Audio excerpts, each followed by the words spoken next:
What's going on, Internet? The Black Okage here, aka TBH. And to be honest, I'd like to welcome everybody back to the Gaming Illuminati podcast. We are the Enlightened Gamers, and you're now tuned in to episode 183. If you're watching the video version of the show at youtube.com/GI updates, know this show is available on Apple, Spotify, Amazon, and all other major podcast platforms. If you're watching on Apple or Spotify, please rate the show 5 stars.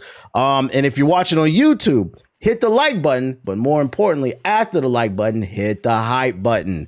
When you hit that hype button, the show will appear on YouTube's new hype charts, which helps grow and get us new viewers, and so they can see the world's best weekly gaming podcast. If you want to follow the podcast on social media, we drop daily content. Our pages are available on TikTok, Twitter, Instagram, Discord, and Facebook. Our handle for most platforms is at GI Updates, except for Facebook, it's GI Podcast. Links to all our social media platforms will be in the description box below at youtube.com/GI updates. Now, without further ado, allow me to introduce you to my co-host, the first of which loves to talk about Marathon anytime you ask him about any other game. Just don't let Siggy, the Steam chart watcher, find out. Ethos, say what up to the people. I swore to myself today I would limit how much I talk about Marathon today. Okay. So I'll do my best. To be fair, in the comment section, I didn't see anybody complaining about that. Like, they actually liked it. They thought it was funny. Like, they liked it. Yeah, but there's only so much glazing before it changes. So we're gonna. Gotcha. And my second co-host refuses to download Xbox on PC, the app. So if you want her to try your game out, you better get right, Microsoft. Miss 5,000 watts. Say hello to the people. Hello. Excited for another one. Don't yell at us about Crimson Desert. Thank you. And last but certainly not least is the man you can catch on Twitter being harassed for saying he agrees with the changes to Alex's story in Street Fighter 6. UTX, let's not keep it in the family, the Don. Say what up to the people. Yeah, some weird discourse going on, man. I don't even know how this is some discourse, but we need to do better, gaming community. You care to comment on that real quick before we get into the Crimson stuff? Yeah, so Alex just came on in Street Fighter 6, and if you do the arcade mode, it shows, the backstory or whatever for Alex. So I don't know really anything about Alex at all outside of, like, his actual story. So, like, don't kill me, FGC community. But in this particular game, Alex has a second cousin / adopted sister who he married and got pregnant in the story. And Capcom has already apologized for this, but there are some people who are defending this, saying, well, in Japan, this is pretty normal and common to do this with your second cousin. I'm like, whoa, stop the brakes there. Stop the brakes. Universally, it's not okay. I understand that there are different cultures, but somebody clearly didn't read the room, and when this got approved, I don't think that they were thinking about the rest of the world with this one. So I'm not sure, especially with everything that's going on politically in the world, that this is okay at all. I don't think this will be okay anyway, but people are extra sensitive. So yeah, rightfully so. Even if you don't play Street Fighter, when people call wind of this, you would think that people would, be a little disturbed about this. And they got on Maximilian's head too and called him a tourist, which is literally the worst thing that you could say, because Maximilian, he is entrenched in the FGC. So you cannot call that man a tourist. He knows what he's talking about. But for even him giving his opinion, people, started to get on his head too. So do better, people. It isn't okay. Whether you play the game or not, I don't think someone's seen that someone, and I think what's even weird about this is, like, in the story, Alex as a kid was like holding her as a baby. I'm like, you can't get any worse than, like, there's no like, oh, this is out of context. No, this like grooming at this point. You've lived with her. You've seen her as a baby. You've seen her grow up with you. You're older than her, and you married her and knocked her up and got a baby. No, I'm sorry. Just full stop. That's not okay. Me personally, I side eye any man that can tell me the age of consent in every state. Well, in this state it's 16 and it's fit. All right, bro. Yeah, you're getting blocked. Why do you know that? Why do you know that? There's a reason it took so long for Epstein and all of these guys to have anything happen to them, and it's because of people like this. Yep. Well, it's not okay. In a more lighthearted note, I promised in the last podcast, because we were talking about Crimson Desert in the last one, and we were all talking about how overwhelming and large the game was, and we kind of wanted to give an update on what we thought after 2 weeks of playing the game, because we felt like we really didn't get a hold on it enough to know whether or not we would really like it. So I wanted to give, as promised, a quick Crimson Desert update on how we're feeling about the game, as well as discuss potentially the future of it a little bit. Ethos, you played the least out of everybody. Did you get in time to play any more of the game? You know what? I'm still going to be the least because I have not touched it last week. Oh, my God. And I'm not going to say what game I was playing. I'm not going to say what game I was playing. Oh, my. I will say I saw the patch notes, and a lot of stuff in the patch notes look really good because some of my complaints I had, like small little annoyances I had, are being addressed in the patch notes, which is a good thing. Also, shout outs to the devs. They're patching the game really fast. That's a good thing. So, I'm not going to have to, I'm not crapping on any game. I think this is good, good improvements. So yeah, I think I agree with what we said last week. This kind of makes me believe maybe I should just wait until April and the definitive edition comes out. Yeah. And should I just wait a month and then they probably patched most of the gameplay, little finicky stuff I have issues with. But I saw the patch notes. I was like, you know what? I was thinking about, maybe I'll boot this back up and give it and play it some more. But then stuff got in the way. But yeah, I'll probably play some more either this week or next week, maybe. Chad, he's not playing the game. Watts, what did you think? So I installed a camera mod. The camera mod is, if you're on PC and you're like having any issues with the camera at all, the camera mod is life-changing. I would say even if you're not having issues with the camera mod is life-changing. So what the camera basically does, the mod, is it does stable cam. So it will keep the camera more stable instead of it doing this like zooming in, zooming out, zooming in, zooming out thing. It keeps it a little bit more stable. You also have the option of having another setting. So if you're using a PlayStation controller, you can press like the big middle button, and that will make it go like closer, first person, further back. It basically adds another option in that gradient. And the one that I chose, because you can fully customize this camera mod, I chose it to be kind of similar to like Witcher 3 or God of War, the recent God of Wars. So it's a bit closer, it's a bit further down, and that just makes the world feel so much more immersive than this like pulled back camera that they have as default. And it also just makes the camera better, because I think the camera in Crimson Desert is pretty bad, the default one. So this mod, yeah, I highly recommend the mod. It makes a big difference. It makes it go from a game that feels like you are playing kind of an MMO to playing more of this like third person action game. So the camera mod, highly recommend. That made my experience a lot better. There's definitely this game. I've seen a lot of discourse about it with where they're like, this game is the worst game I've ever played that I like. And I think that is a lot of people's opinion. They're like, this game is doing so many things that I hate and it pisses me off, but I'm having fun. For me, I don't know if it's really my type of game. I think this game, you would really like it if you just want to do dumb, funny stuff in a world that allows you to do pretty much every dumb, silly thing. Because it really does allow you to kind of do whatever you want.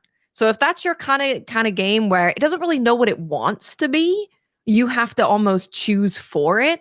So if you're like, I want this to be an open sandbox crazy game, I want it to be a game where I collect cats, I want it to be an Animal Crossing kind of game, you really can choose what you want it to be. So if you're the type of person who likes to make your own fun, or you just like the experience of really making a sandbox what you want it to be, I think you'll have a lot of fun with the game. For me, I think I want a bit more direction, and it's not even about it having no story or a bad story, whatever. Most of the games I play have a bad story or no story. I play a lot of games where people are like, well, what about the story? And I go, let's not talk about it. It's not so much about that. It's just that there's nothing really interesting in the writing. Like, the characters aren't interesting.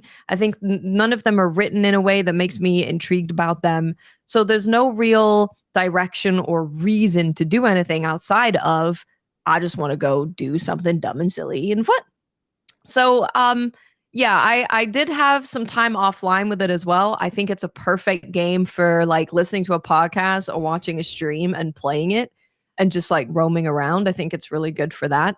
I just don't know if it's for me necessarily. But like Ethos did, I want to give another shout out to another patch that literally came out today, the day that we're recording this podcast. And this was another huge patch. So the devs are updating the game in pretty massive ways. They're adding like different controls. They're changing like spawn points. They're changing fast travel points. They're adding more storage. They're adding so many different mounts. Yeah, they're adding so many things that I think if you think you might like this game, but you're not in a rush to play it, I would say you're going to benefit by just waiting a little bit, because you're going to have all of these patches and then you're going to end up with ultimately a better game, or at least a game that has more options for you to take advantage of. But so yeah, I don't know. I think I'm gonna give it another try. Again, another bit of a stream of it with the camera mod, with all of these updates that they're doing later this week, and we'll see. But I think it's probably just not my kind of game. So I don't think it feels very good to play. And I think if it felt a bit better to play, I'd be more into it. Okay. Jay, I've seen you exchanging notes in the group chat with people where to find the best weapons, boss fights, and stuff. So you got a lot of time on it. Has your opinion changed since last week? It has changed slightly. There have been 2 or 3 really major patches, and I know I'm typically not one to really look at the patch notes and what they do as far as it significantly like improving my experience in games typically. But I will say this is definitely going to be a game in progress. This is a work in progress here. So for anybody who's still on the fence, maybe you should wait, because I think this will be a totally different feeling game around April or May if they continue down the path. But just to get into like some of the things that were really pissing me off about the game, they've significantly improved stamina overall. So stamina is like one of the most important resources that you can have in the game, because everything is tied to it. So they decreased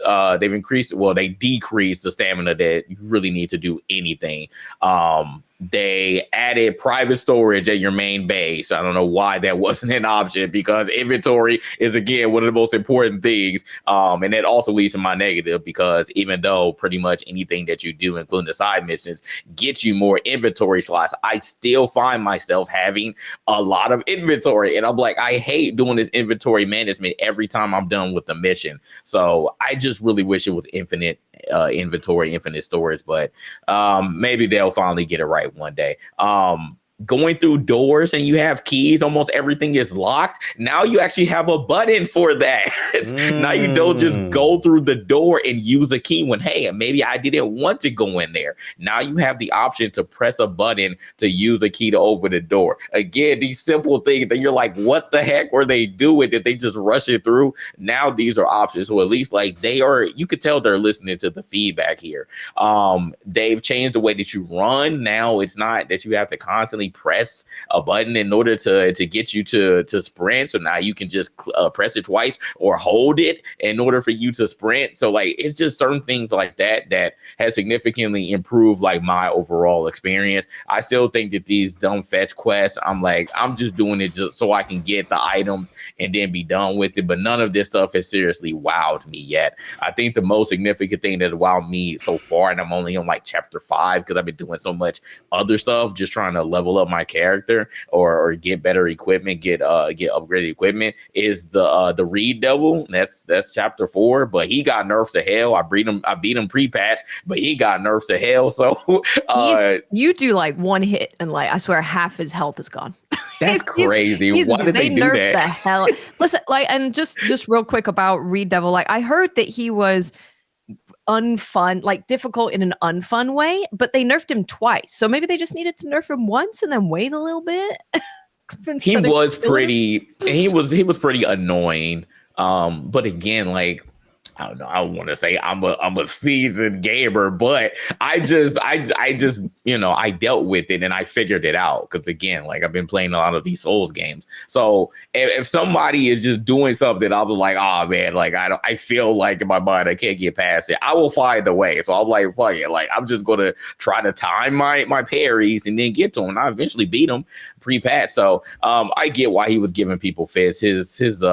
his like move flow was kind of cheap, I should say. And then once he started doing the shadow clone stuff, I'm like, yeah, all right, now we really get into the frustrating parts. So I can see that. But yeah, Siggy finally got to him, and he was like, yeah, they nerfed him. He was like, I overwhelmed him with what I was doing. So I don't know what he's looking like now, but everybody's saying that he's a cupcake now. He a pillow. He is. So yeah, it is what it is. But overall, again, I say this to say, again, this is a work in progress. So I think that, again, I'm going to be paying close attention to these patches because I am still playing the game. I have not dropped it. I am still playing the game until Pragmatic comes out. And I told my chat that, and I'm saying this again on the pod. So I'm sticking to that. I'm going to keep playing it because I do want to like find some stuff. And I'm like, hey, like this stuff is super cool. But I'm just hoping that eventually there are like some main quest story missions or even maybe some side missions that are significant enough that I'm like, wow, okay, like maybe that was worth my time that I put into the game.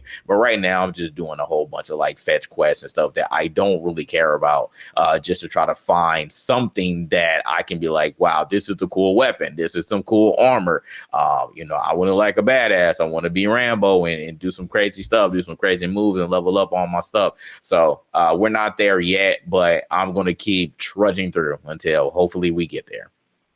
Yeah, well, I'm not. So I'm gonna go ahead and just let everybody know I uninstalled the game. I would never call this game trash, but I'm gonna go ahead and say it's just not for me, and that's okay.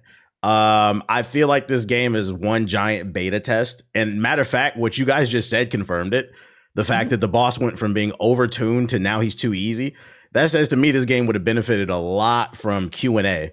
Way more just feedback from players before they released it. This potentially could be one of the greatest games ever made a year or two from now. But me personally, I have other things that I'm interested in. I want to play, and I just don't want to sit around and wait. So like, I think the best case, I think for most people who are still on the fence, I would say just wait because they released like 3-4 patches in this past week. For me, I turned it off because I ran in the last time I played it, I ran into like 3 or 4 bugs in the same sitting. And I was like, I just can't do it, man. I'm good off this. It just doesn't feel polished. For everything that is fleshed out, it feels like there's like 10 things that are not, or it's like, what was the design choice behind that? Was there any design choice behind that? Like, it was just kind of like they're just doing stuff. So like, I would say wait for this game. I don't want to have to explore 20 hours to find like one cool thing when I could be playing something that I'd prefer to enjoy. And I think I don't want to be that gamer that's just sitting on stream. It's like, this shit's trash. Like, to me, that shit's corny too. Like, I just turn the game off. Like, so like, my recommendation, I say wait till they're done patching the game, maybe a year or two from now, whenever that's going to be, because they keep dropping new patches. But for me, it didn't do it. It's not doing it. I think what would have kept me is if I actually cared about the world and the main character, then I wouldn't care as much that I was beta testing. But like, at no point in the game does it drop you and it's like, this is Pywell. This is, I forgot, Cliff, whatever the fuck his name is. I don't even remember his name. Yeah, Cliff. This is Cliff, and this is his story. Like, just a little something. Instead, I think the problem with the writing, the more I got into it, is it tells the story as if you know everybody already, and that's confusing to me. I got to that 8-hour mark where everybody said that the game gets more fun. It didn't for me. So I was like, respectfully, I think I'm just gonna bow out. Super Meat Boy 3D World is coming out this week. By the time this podcast drops, so I think like Tuesday or Monday when the podcast drops, but that Tuesday it comes out. I think I'm gonna be on that instead. I've been playing a lot of Slay the Spire co-op. It's just not for me. It's not for me, and I think that that's okay. So now I want to get y'all opinions on what exactly is going on in the future of this game, because the CEO of Pearl Abyss actually released some interesting statements in regards to DLC and multiplayer. In specific, the CEO said they plan to add DLC or multiplayer content to Crimson Desert depending on the market demand. So the question is, Watts, do you want to see DLC or multiplayer? I think it makes sense that they keep adding to the game, because it really does feel like it's one of those games that they could kind of just have around forever, right? And keep adding to it, adding adding new weapons, or adding like one new area, or adding more story, whatever. Yeah, so I think it makes total sense to do that. I think the multiplayer thing is interesting because this game started as it was going to be a multiplayer game, and then they turned it into a single player game. So to then add multiplayer, it does kind of make me question, like, it kind of puts into perspective a lot of the game. Like, what is the direction that they wanted the game to be? Because it kind of feels like it's just being everything, and maybe that's fine. But I think that's kind of harping on like some of the issues that I have, is that it feels very directionless, and it feels like I'm playing a game that they don't even know what it wants to be. So I don't think the multiplayer would be bad. I actually think this game would have been better if it was, I agree. Maybe not an MMO, but maybe co-op. I agree. Yeah, because I think the world feels kind of empty, right? So if you were there with your friends, you'd be like, hell yeah, having a good time doing At least somebody to yap. Friends. There's no story, but I have somebody to yap with, you know? Yes. Yeah. Yeah, 100%. So I think it would have benefited just from being co-op or multiplayer, whatever in general. So I don't think it's a bad idea to add it. It just makes me question development, because it was originally going to be that, and then it wasn't, and then it's going to be that again. So we'll see how they end up implementing it. Maybe it will just be like a certain missions will be co-op or something. I don't know. But yeah, I think it makes sense for them to add to it, because it's a massive game, and I think it's a game that they could just keep adding little bits and pieces to forever, really. And I think people will play it like they've been playing Skyrim with mods for the last God knows how long. What do you think, Jay? Yeah, multiplayer, absolutely not. If you ended up switching this to a single player game, then leave a single player. But I definitely would be interested in co-op. DLC, let's not even talk about it. I mean, has anyone even beat the game yet? Like, I haven't even seen anyone like, yeah, I beat the game. Like, let's let people beat the game first. So many people are just exploring and, like Wab said, just doing dumb, fun stuff to them. Like Siggy, for example, said that he just went fishing for 4 hours. He like, I'm just going to go flying for 4 hours. This is, someone gave an example. This is definitely the adult Breath of the Wild, Tears of the Kingdom. This is the adult version of that. So people are just finding ways to break the game to just do crazy stuff. Nobody really cares about the story because, again, there isn't an interesting one. So let people get to the end of the game first and see what that's looking like, and then let's start talking about DLC. You probably already have something in the works, which is probably why this statement was even made in the first place. But let's fix the game first. Let's get to that part where all of the things that didn't make sense are making sense now, and this is actually a fully fleshed out game that doesn't have so many weird design choices, and then we can start talking about DLC. But I think after all of that is done, yeah, absolutely introduce some DLC. It's going to be, again, like Cyberpunk, only it wasn't as broken as Cyberpunk. And then obviously Cyberpunk had an actual interesting story, and you go different paths. But as far as just the overall design mechanics and technical mechanics, it's following the same path, just not getting crapped on because people actually like the game, even though it's still some weird things going on there from day one, and even when we started playing early on before the game released. So yeah, let's start there. Ethos, give us the game dev perspective on this direction of DLC or potential multiplayer. Can we get an update on the story? I don't think they can fix that, dog. I don't think they can fix that. They got a lot of money. Can we just get something, just maybe a little update, maybe a little cutscene here and there? I don't know. If you're talking about DLC, I mean, that's a perfect time for you to try a story element or try to do something new with the story if you're going to expand. Like all RPGs do that whenever they do some big expansion. There's usually, a chance that you can kind of recover the story or change the story or fix some issues that people had or add stuff to the story to give it context. Mass Effect 3 was infamous for this. Actually, you know what they could do? They could do stuff like at the beginning of Crimson Desert when Griff gets into that fight with that other faction. I hated that beginning because I was like, why are we fighting? Like they could add more like what started the war between all of them? Like, yeah. I know it's explained later on, but I feel like I agree with what you're saying. I think based on what we know about what allegedly happened with the story, it definitely feels like there was probably a prologue to the game. It was probably more, and then they cut it.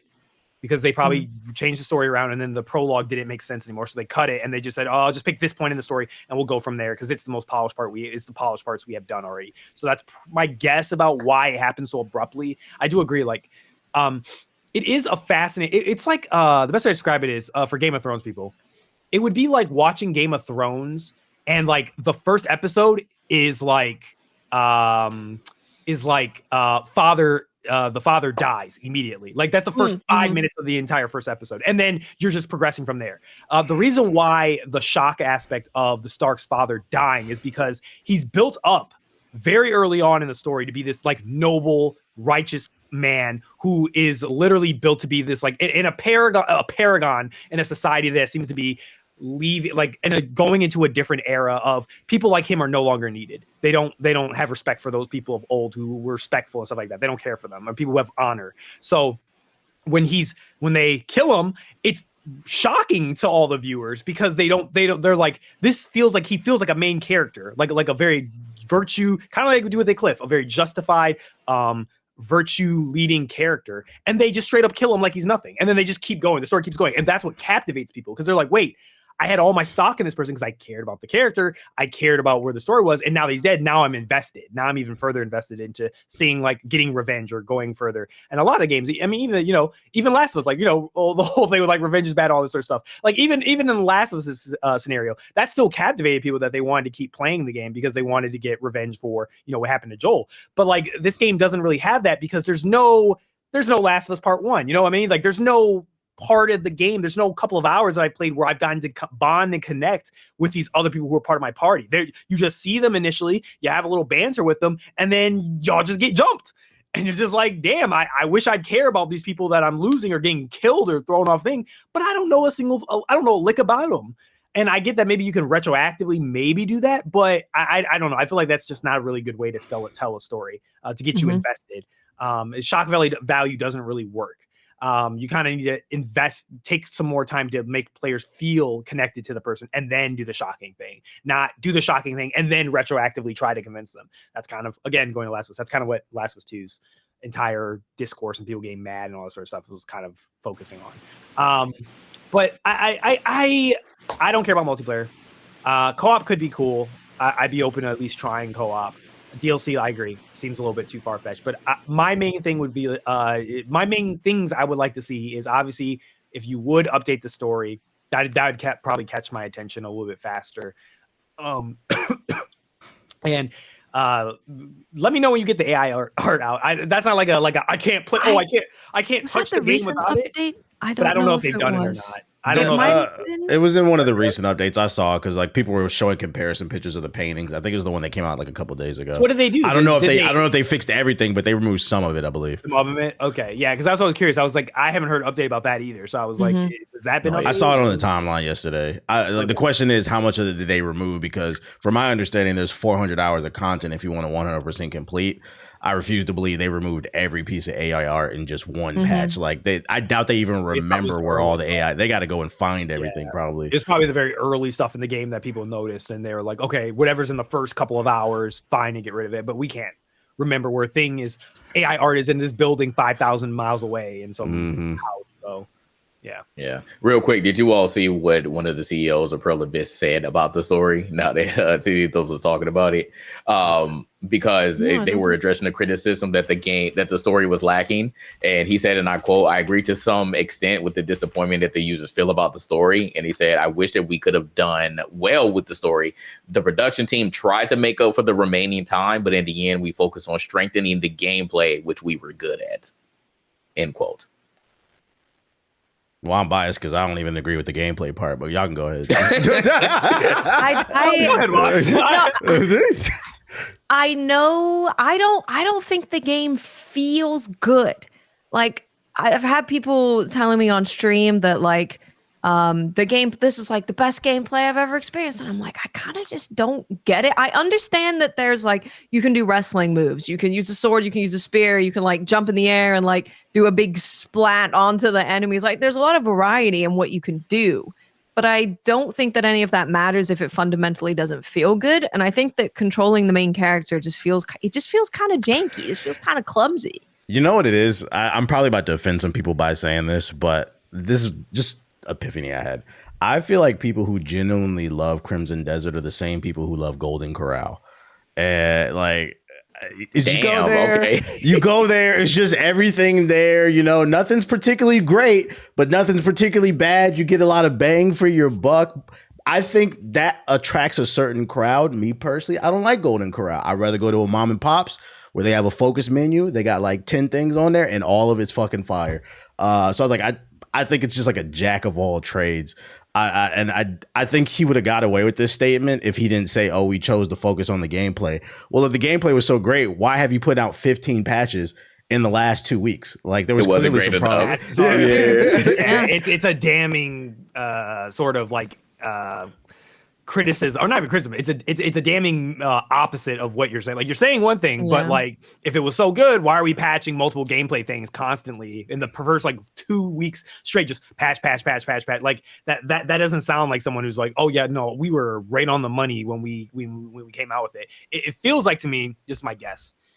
It feels like to me that they hit panic mode. They thought they had something really good, which I think they do. I agree with what you said. I think in a year or two in the future, or even later in the future, which it's funny because I'm going through this right now with some Destiny people. I think there's going to be a lot of rewriting about this game. I think a lot of people who are going to love this game, who are going to play it in the future, are going to be like, wow, this game is incredible. I can't believe this game got robbed or didn't, or blah, blah, blah, blah, blah. Not realizing how much the game changed from pre-release, where people played it before the public got to play it, to how it was now. And I think that's going to cause, a lot of rifting, where people are going to be like, journalists didn't know what they were talking about. This is a amazing game. Why did they say it was a 79? Why did they say it was this? It was like, well, you didn't play what we played. Like what we played, I remember people were giving feedback while reviewing the game.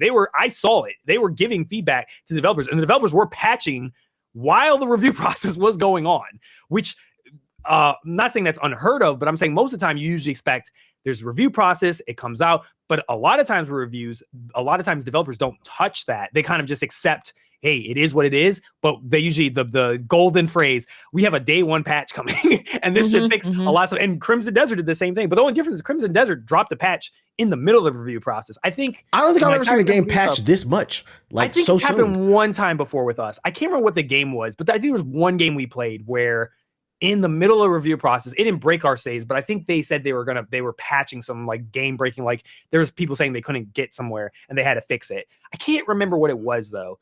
But again, I still agree it's a rarity. I don't think that that's like a common thing for people who, want to peek behind the curtain. I don't think in the review process, I don't think that's a really common thing that I've ever experienced before. I've experienced, which is the tricky part, which is the people drop a review and the developers always come out and they say, if the reviews are bad, they usually say, hey, we want to acknowledge that there are some reviews out there that have said that there's technical issues with the game. Please know that we do have a day one patch as a damage control element of like, people's first impression be like, what? The game's broken. And be like, wait. We have a patch that fixes a lot of the stuff that the journalists did say. And we did warn them. We did tell them that the game they're playing is a previous build or whatever it is. So it seems like Crimson Desert just did a different thing. They're just like, hey, screw it. We're going to come in hot, and they keep coming in hot.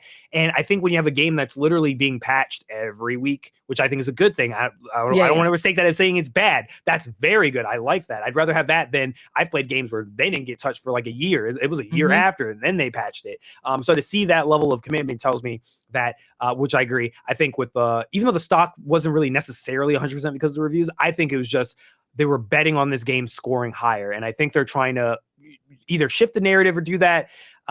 Unfortunately, which I think is going to be the sad, and I'm not saying this to demean the developers or demean them. Unfortunately, I think we're dealing with another Wukong. I think what's going to happen is these patches for the next 6 months is going to make the game a lot better. And then I think we're going to get into, late into the year, we're going to get into Game of the Year conversation. And I think we're going to have another sort of like hurt fandom that if this game doesn't end up, from their perception of it's gotten really good over the couple of months, this game deserves to have like best community support, like several things, Game of the Year nomination. And if it doesn't get those things, I think that it's going to cause another Wukong moment of, of a weird disinterest of this game deserved it. Why this game not? which I'm not looking forward to. But in an era where GTA might potentially drop, I'm not looking forward to either of those pieces of discourse hitting us simultaneously. Yeah, I don't want to experience either of those two and fight each Crimson other. I like the they're anarchy. kind of That's gonna be too the much. same community. So Love the fuckery. there's gonna be a lot of infighting. No, It'll be a lot of fighting with each I'm gonna go ahead. I'll be the bad guy. I don't think it's gonna win much of anything. So I don't know. I don't know why anybody would be surprised. I wouldn't be shocked if they keep patching the way it does. I wouldn't be shocked if this game maybe gets like a community. I can see that, like best support. Yeah. Best ongoing or best supporting. I think best case scenario for the game is maybe best action game, but like it'll get nominated for best action. I don't think it's getting a Game of the Year nomination. It's not in that conversation. If what you say about Pragmata and a couple of other things I know are coming out this year is true, I don't think it's gonna win. I think it will get nominated for action game or adventure game. Action adventure game. I think it'll get nominated for that. But I don't think it's at its current time, I don't think it's going to win it because I think there's some, we already know there's some hidden games or there's also some surprises that are still going to come. You still got Wolverine, Phantom Blade Zero, 007, Pragmata, GTA there's a lot of games I think are this is a great this is a crazy year. It's not a shoo-in for anything. People are jumping the gun, I think, a little too fast. Like, you got to remember Elden Ring was a force. What was the other one? Baldur's Gate was a force. Expedition was a force. I don't feel that with Crimson Desert. I don't feel that same force behind it. I feel more the Wukong force. I seen a review on my timeline that just randomly popped up the For You page on Twitter, and it was like really long. And they were saying basically the gist of it was they spent 120 hours on the game, and they were like, the best part is like the action is cool, but he's like, even the action isn't that great because the camera's wonky.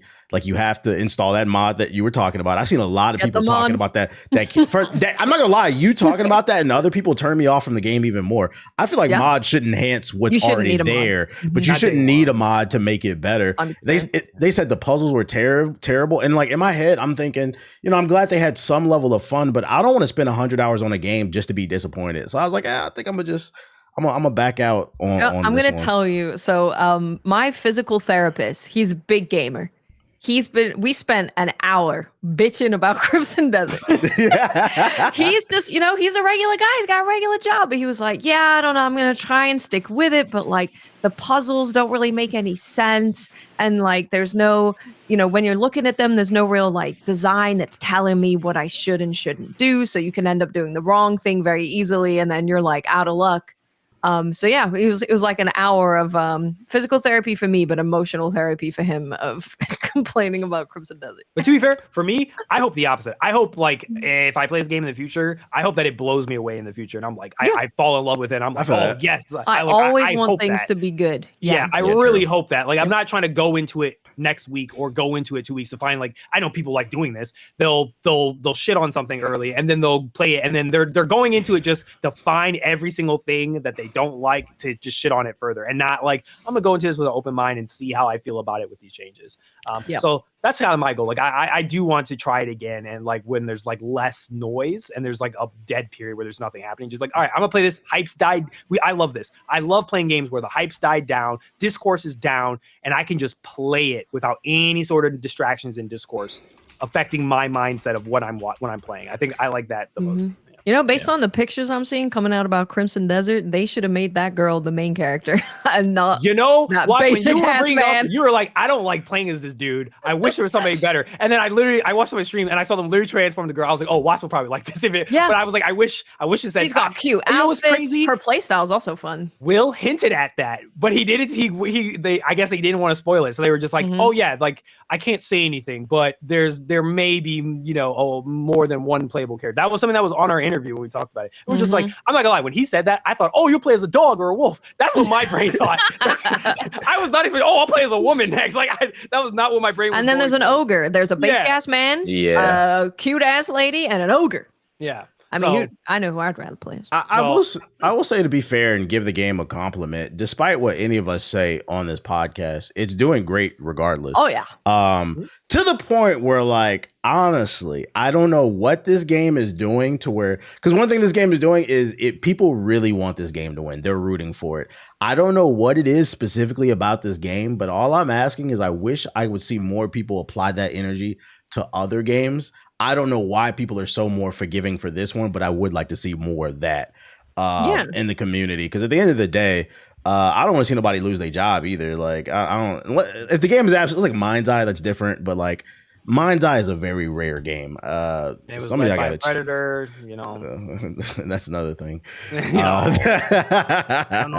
So matter of fact, I would love to know in the comment section for those who are like a part of the Crimson Desert Defense Force, what in specific is it about this game that's like got y'all just really rooting for? Because it broke records. I think it almost hit like 280,000 concurrent players on Steam. It's continuing to just creep up a little bit, regardless of what the negatives have. So there's something that's captivating people to stay. I think it really is like, it's not, the game isn't similar to Skyrim, but I think it's got a similar kind of audience of what Skyrim will have, where if you like those kind of games, I think this game is offering a lot to you, because even just mainlining the main story, you're looking at 100+ hours. So yeah, I think if you're that kind of player, and we know there's a lot of those players, otherwise they wouldn't have remade Skyrim 700 times. There's a lot of people who really just want to like be in a world and do some fishing one day, go get a bounty target and ride him 2,000 miles back to the police station. Like, there's a lot of those players that exist. So yeah, I don't want anyone to think that we are just dogging on the game and want it to fail, because I don't think any of us have ever felt like that really about any game, unless it's a scam. But yeah, it's just not going to be for everyone. Freaking speaking of mods and positivity, I want to take a moment to shout out a mod that came out for Slay the Spire 2. It's called Slay the Player. It is free on Nexus Mods for those unaware. When you install this mod, it adds PvP to the game. So what happens is when you and a friend or friends get into a party, when you do the co-op, instead what happens is you'll play single player, and whenever you get to a boss fight, you face each other, and then the best of 3 wins. I thought this was pretty cool. That's cool. For a free mod. And if you like the multiplayer, it just adds more content to the game. And this is what I mean earlier when I say I like mods that contribute to something that's already good that's there, because I've been on this game pretty crazy. But yeah, that's what we got for the opening. Let's talk news now. The biggest probably story to come out in the past week is, unfortunately, Sony is raising the price of the PS5 by $100, ladies and gentlemen. The base PS5 will now cost $650, and the PS5 Pro will cost $900. 6 years into the lifespan of this console. Don't get too excited, Jay. What's this doing for you? Man, I feel like, damn, all the PS4 brokey arguments is like, damn, I can't even say, hey, go out and get a PS5 now. Like, what are you doing? Sony even tried to do that themselves, and now you're raising the prices again. Like, I saw a very funny meme, and someone was like, the POV of the people that bought the PS5 day one, and it was a video, and it just had a screenshot of someone from 10 years ago, and it was like, Bitcoin update. Yeah, put the black $10 dude in the Bitcoin. Yeah, the black dude. And I was like, man, that's funny as hell. But I was like, damn, that's kind of accurate now. Like, what are we doing now? Because literally the argument for the longest is, for all the people like, why don't you get a PC? Like, it's a better experience. They're like, well, it's too expensive. Like, buying all the parts. And now that's even more true now. But I mean, now the consoles are creeping up to what a PC was, at least back in the day. Not so much anymore. But it's like, I don't even know. Like, we're going back to like the 90s when consoles used to cost that much. I don't, a lot of people didn't even realize that, because I know like the content argument with video games and consoles is like, oh, well, they weren't $70. I'm like, yeah, they were back then. Some of them were, and consoles were kind of expensive back then. So for them to be getting back to that point, it still feels different, because we're in a different generation and we're dealing with different circumstances now. But it still sucks to see like the base PS5 and the PS5 Pro, seeing what we pay for it, and then it just going up in price. It's actually appreciating in value, which is crazy. I remember I actually bought 2 PS5s when it came out, and I flipped one, and I think somebody paid like $900 for that joint. So we flipped them up like, damn, we about to get to the amnator prices that people were paying secondhand to get a PS5 when they first dropped. So it's just crazy to see and hear. This constant just going up in price of all these consoles.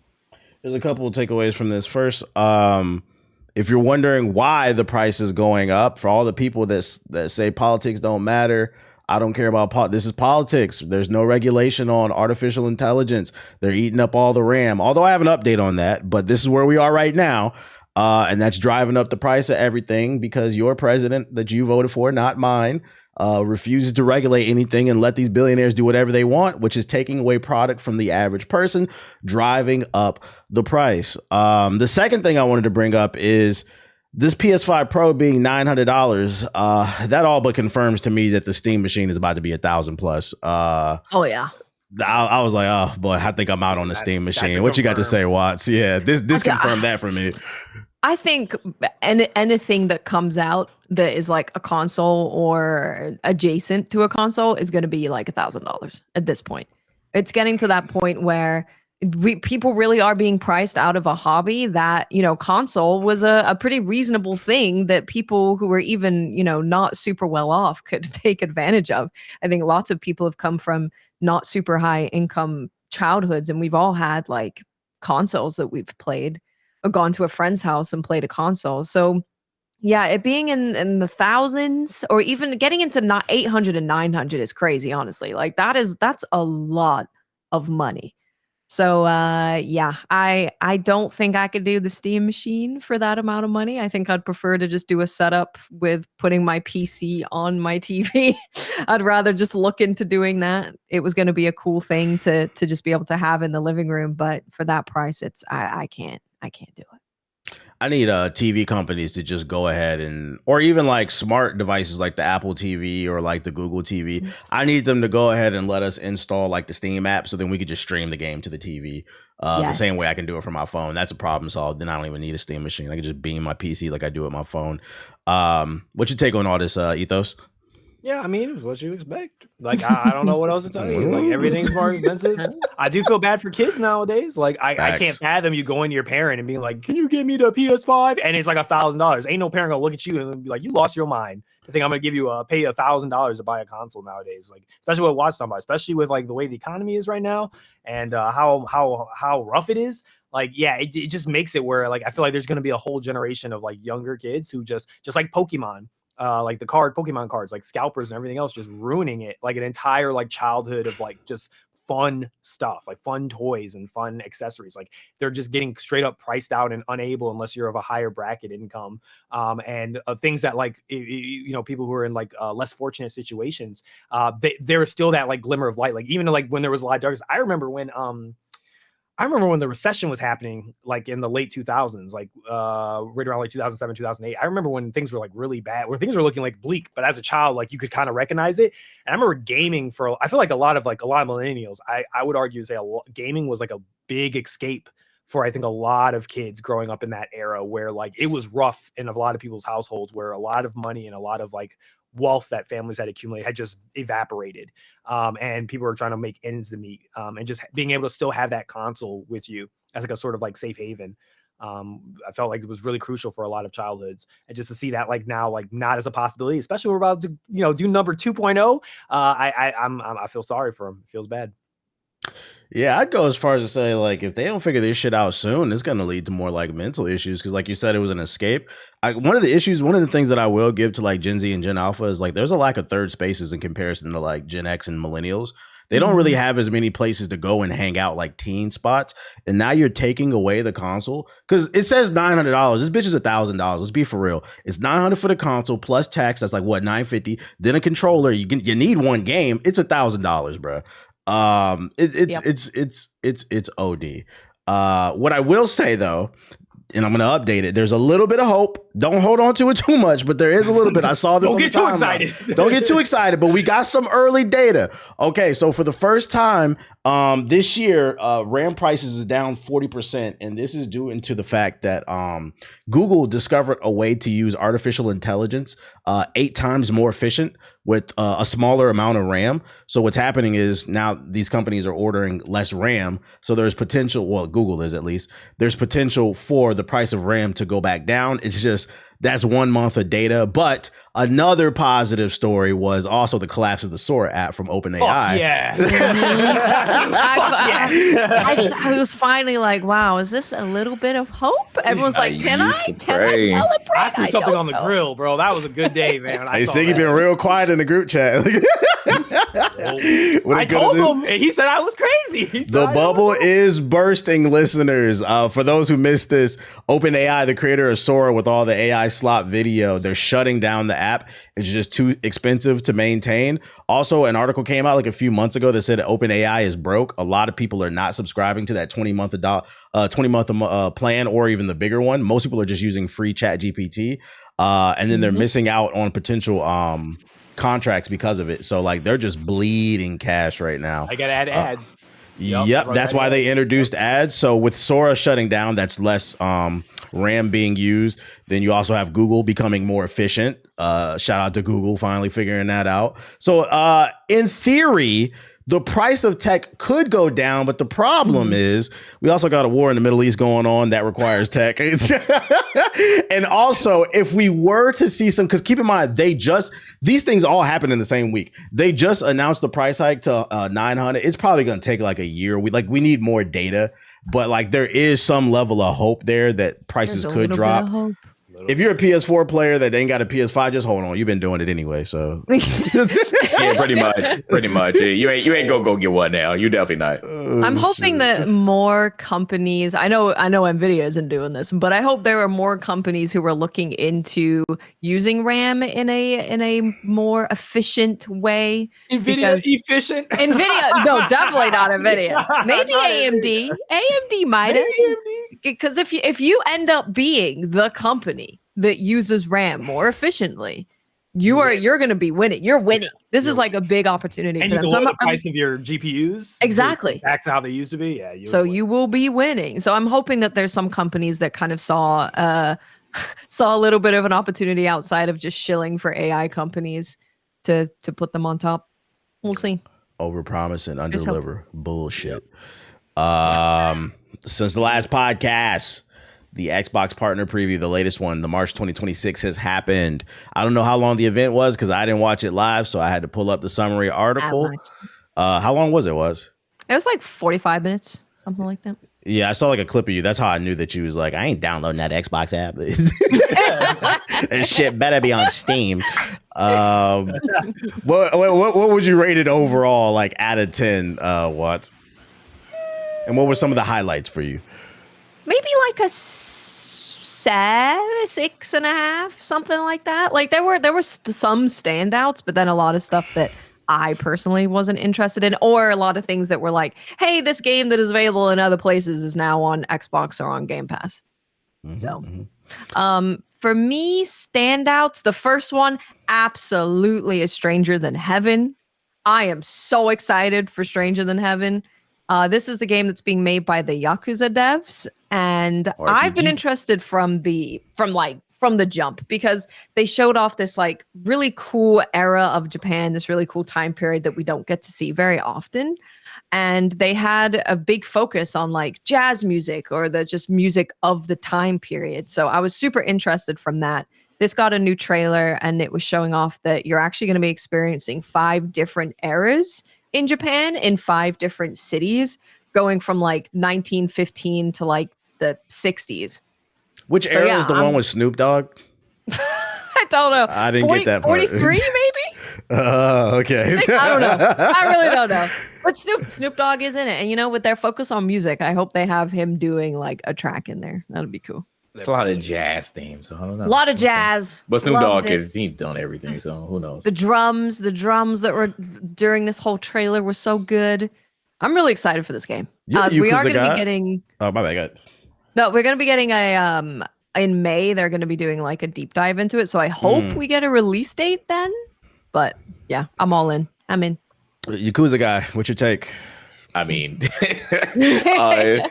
shout out to the people that knew me. Come on, I'm like anything RGG. I saw it beforehand, but I appreciate the people that tweeted me like, "Hey, you saw this, JG?" I'm like, "Thank you." Yeah, I mean, as soon as we saw the first trailer of Stranger Than Heaven, I already knew. I mean, anything the RGG typically touches, I'm playing it anyway. So I'm just waiting on May. I will say that I'm just waiting on May. They've already shown me enough, but to go through these 5 different eras is very interesting. I want to know if this is going to tie to any points in the overall Yakuza universe, because this is way before. Usually Yakuza is like 80s, 70s, 80s, 90s. You know, they did that one game that was even before. It predates all of this because it wasn't even in the 1900s, or it was super early. So there was one like super prequel, but I wonder, like, is this one going to tie at any point to Kiryu or anybody in the Yakuza universe? But in any case, I love this different take, because I had been wanting RTG to get into different avenues, and they did with Lost Judgment, and Lost Judgment is still one of my favorite spin-offs, if you would say, from the typical Yakuza game that they've been making. So to see this one and them take like another step in a different direction is very refreshing for me. So shout out to them. But I will be anxiously awaiting May to see what else you're going to show me. Freaking, I think my biggest takeaway, well, first of all, I'd rate the show like a 5 or a 6. It didn't really blow me away. There wasn't anything here that I was like, oh, I really got to play. And what it was, I had already seen before with like The Expanse and like Super Meat Boy. So like there was nothing like super original, but it was just kind of okay. My biggest takeaway from this Xbox event is 2027 is the year of the Mass Effect clone between. No, we're calling them Mass Effect Lights. Mass Effect Lights, a new genre. Okay, Let's go. okay, all right. Oh shit! Clone is a derogatory term. Yeah, Thank you. we're saying Got you. So you got The Expanse, Osiris Reborn, and then you got Exodus coming out in 2027. I said, God damn, are space games coming? They're not even trying to hide who they're trying to appeal to. So I'm not mad at them. my question is, Ethos, do you think there's space or only one can live? We haven't had a Mass Effect game in like 7 years. There is space for 7. I'll take like, this is what I'm talking about. You Dark Souls fans, you From Software fans get to eat every year. You get a cool game that's a From Software, that's a Soulsborne game. Why can't I get that for Mass Effect? Can I get a Mass Effect light game? Can I get a sci-fi light Mass Effect vibe type of game? I'm cool. If every year or every other year I got a game that was like Mass Effect from a different studio with a different twist, I'd take it. If I can get a Lies of P version for Mass Effect, oh my God, I will be ecstatic. So yeah, Mass Effect has not been out since 2012. Unless you count, been almost 9 years. Andromeda. Andromeda. It's been 9 years, y'all. It's been very long. It's been almost a decade since we've seen Mass Effect.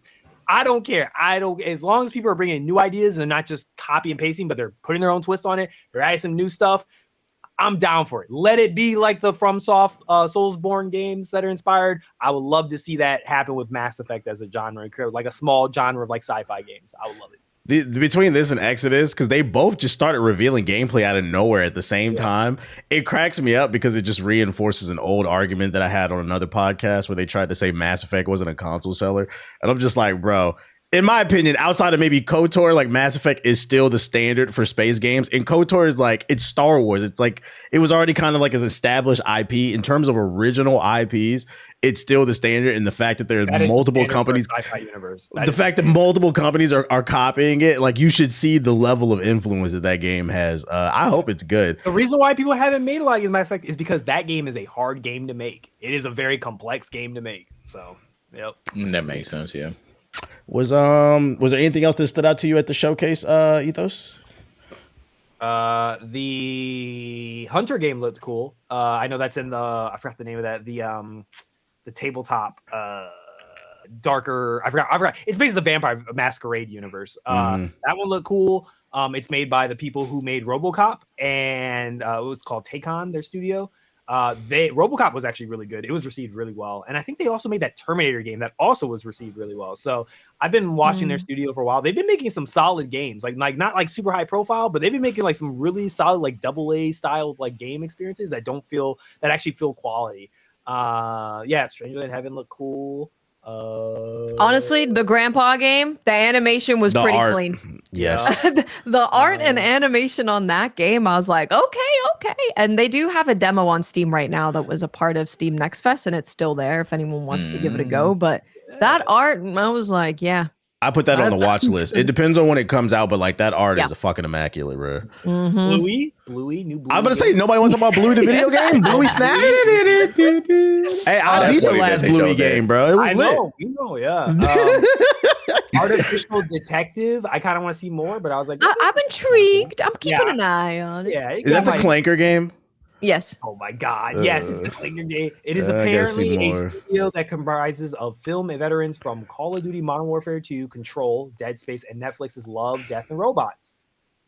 Yeah, there's a lot of Clanker propaganda. That's the only thing I'm worried about with Pragmata too. It feels like it might be Clanker propaganda as well. Oh man, I think it's trying to get you to have children more than anything. It's like procreating propaganda. So yeah, CPAC the video game. Did you all see Musa Dirty Tapes? There's parrying, and you know what? Actually, it reminded me combat wise of like a Team Ninja game.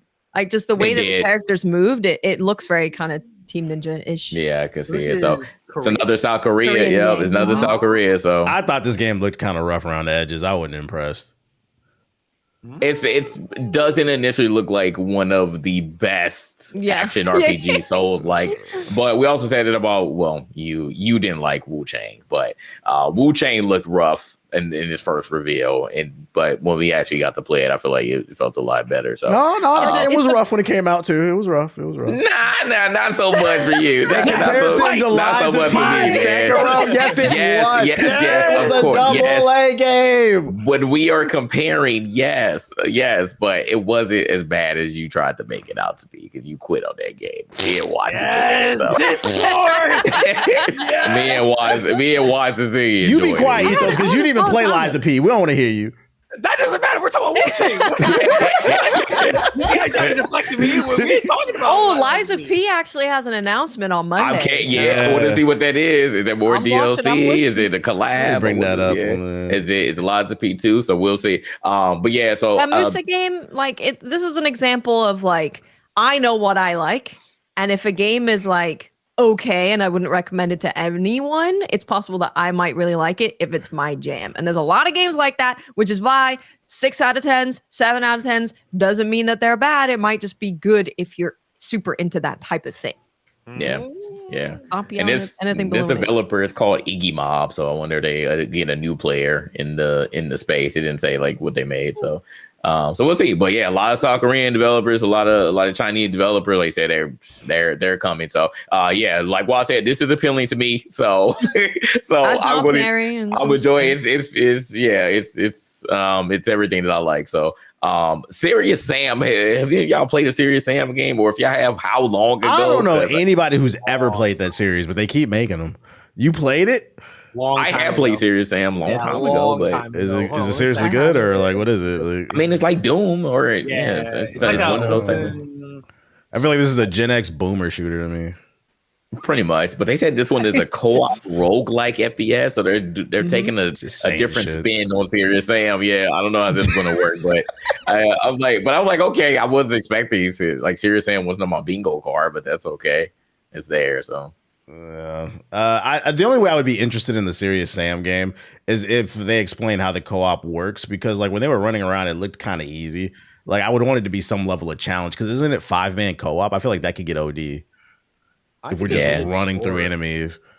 I can't remember, but and then here's the other thing too. You got to make it challenging, but then it's also got to be interesting level and boss design. They can't be bullet sponges either, because that's going to be boring to me too. If I remember, I think Serious Sam was like, it's like a kind of like turn your brain off, shoot all the mobs type thing. Okay, like it really is. There's nothing really super difficult about it. What was the name of that game? Killing Floor. It was like that kind of a little bit different. It's again, don't crucify me in the comments. It's been a long time since I played it, like a very long time ago. But that's what I think I recall it being. Once again, Remnant 2 has spoiled me when it comes to co-op shooters. So like that's like my standard for Where's everything. Remnant 3? It's real good. That's a good question. Where's Remnant 3? And y'all better support it when it fucking comes out too. But overall, I'm feeling like a 5 or 6. Like it was okay. Didn't really blow me away, but it was something. I thought the Super Meat Boy announcement was surprising because it comes out this Tuesday. We hadn't heard anything in a while. And they're like, "Oh yeah, it's coming out the 31st." I was like, "Oh, I guess I'm playing that next week because I ain't on Crimson Desert." So. Damn, 16 years after? Holy. They made the first entry. That's a long time since Super Meat Boy got announced. So, all right. I'm not gonna go too hard on this one too. I feel like some people were like kind of shitting on it, but I feel like I don't know. I don't feel like we're gonna really see what Asha has in store for Xbox until like a year from now. Like this time next year. Yeah. This is all stuff that was already planned. This is Phil's last hurrah. So like, I'm not gonna judge it too hard because this ain't the new helm. Other stuff, Xbox news. There could be some potential changes to the Game Pass if this article would just goddamn load. There we go. Big Game Pass rumor could make the service even more confusing. For those unaware, a rumor has surfaced from Windows Central that claims Microsoft, aka the new CEO, Asha and Matt Booty, are considering opening up a new tier of the Game Pass that would be specifically for people who are only interested in the Xbox first-party exclusives. So the games made by Activision, Bethesda, and whatever other studios that they own, they are considering behind closed doors making a Game Pass specifically just for that. So you won't have access to all the little the smaller games like the Super Meat Boys and stuff like that, but you would have Hellblade, State of Decay, all the Bethesda stuff, Dishonored, all that stuff. Let's act like it's true for a moment. Ethos, do you think this would be an enticing tier? Is it going to be cheaper? That's there's no info on that. If it's $10, I'll do it. If it's $10, $10, I think. Anything higher, I don't think I'd be. Yeah, $10. That's it. $9.99.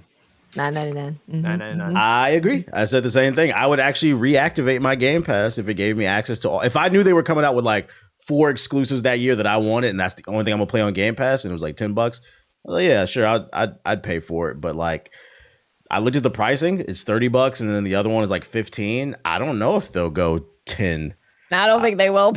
I feel like 12 at least for some reason. My best offer. 12. Yeah, you over there contemplating, Jay? How we feeling about this rumor? My thing is, obviously the price is going to be the main question. My second thing is, does Xbox in this day and age have enough bang as far as their first party titles that would entice me to just get this tier compared to any other tier? So that's what I would be wondering. How many games would I need to see per year that I really know that I'm going to play that would convince me to just do that tier or feel like it has enough value? But on the other hand, in my specific case, I haven't looked at my Xbox app in a while. There hasn't really been anything that either I haven't gotten already on Steam or that is exclusively on the Xbox Game Pass that I can just boot up and play. So it just all depends on the year. I would need to see like what they're going to have like year to year that you're going to show me that would be like, oh, okay, like I just plan on playing those and maybe I can get the third parties elsewhere for me to see that have its value. But yeah, it would come down to the price for sure.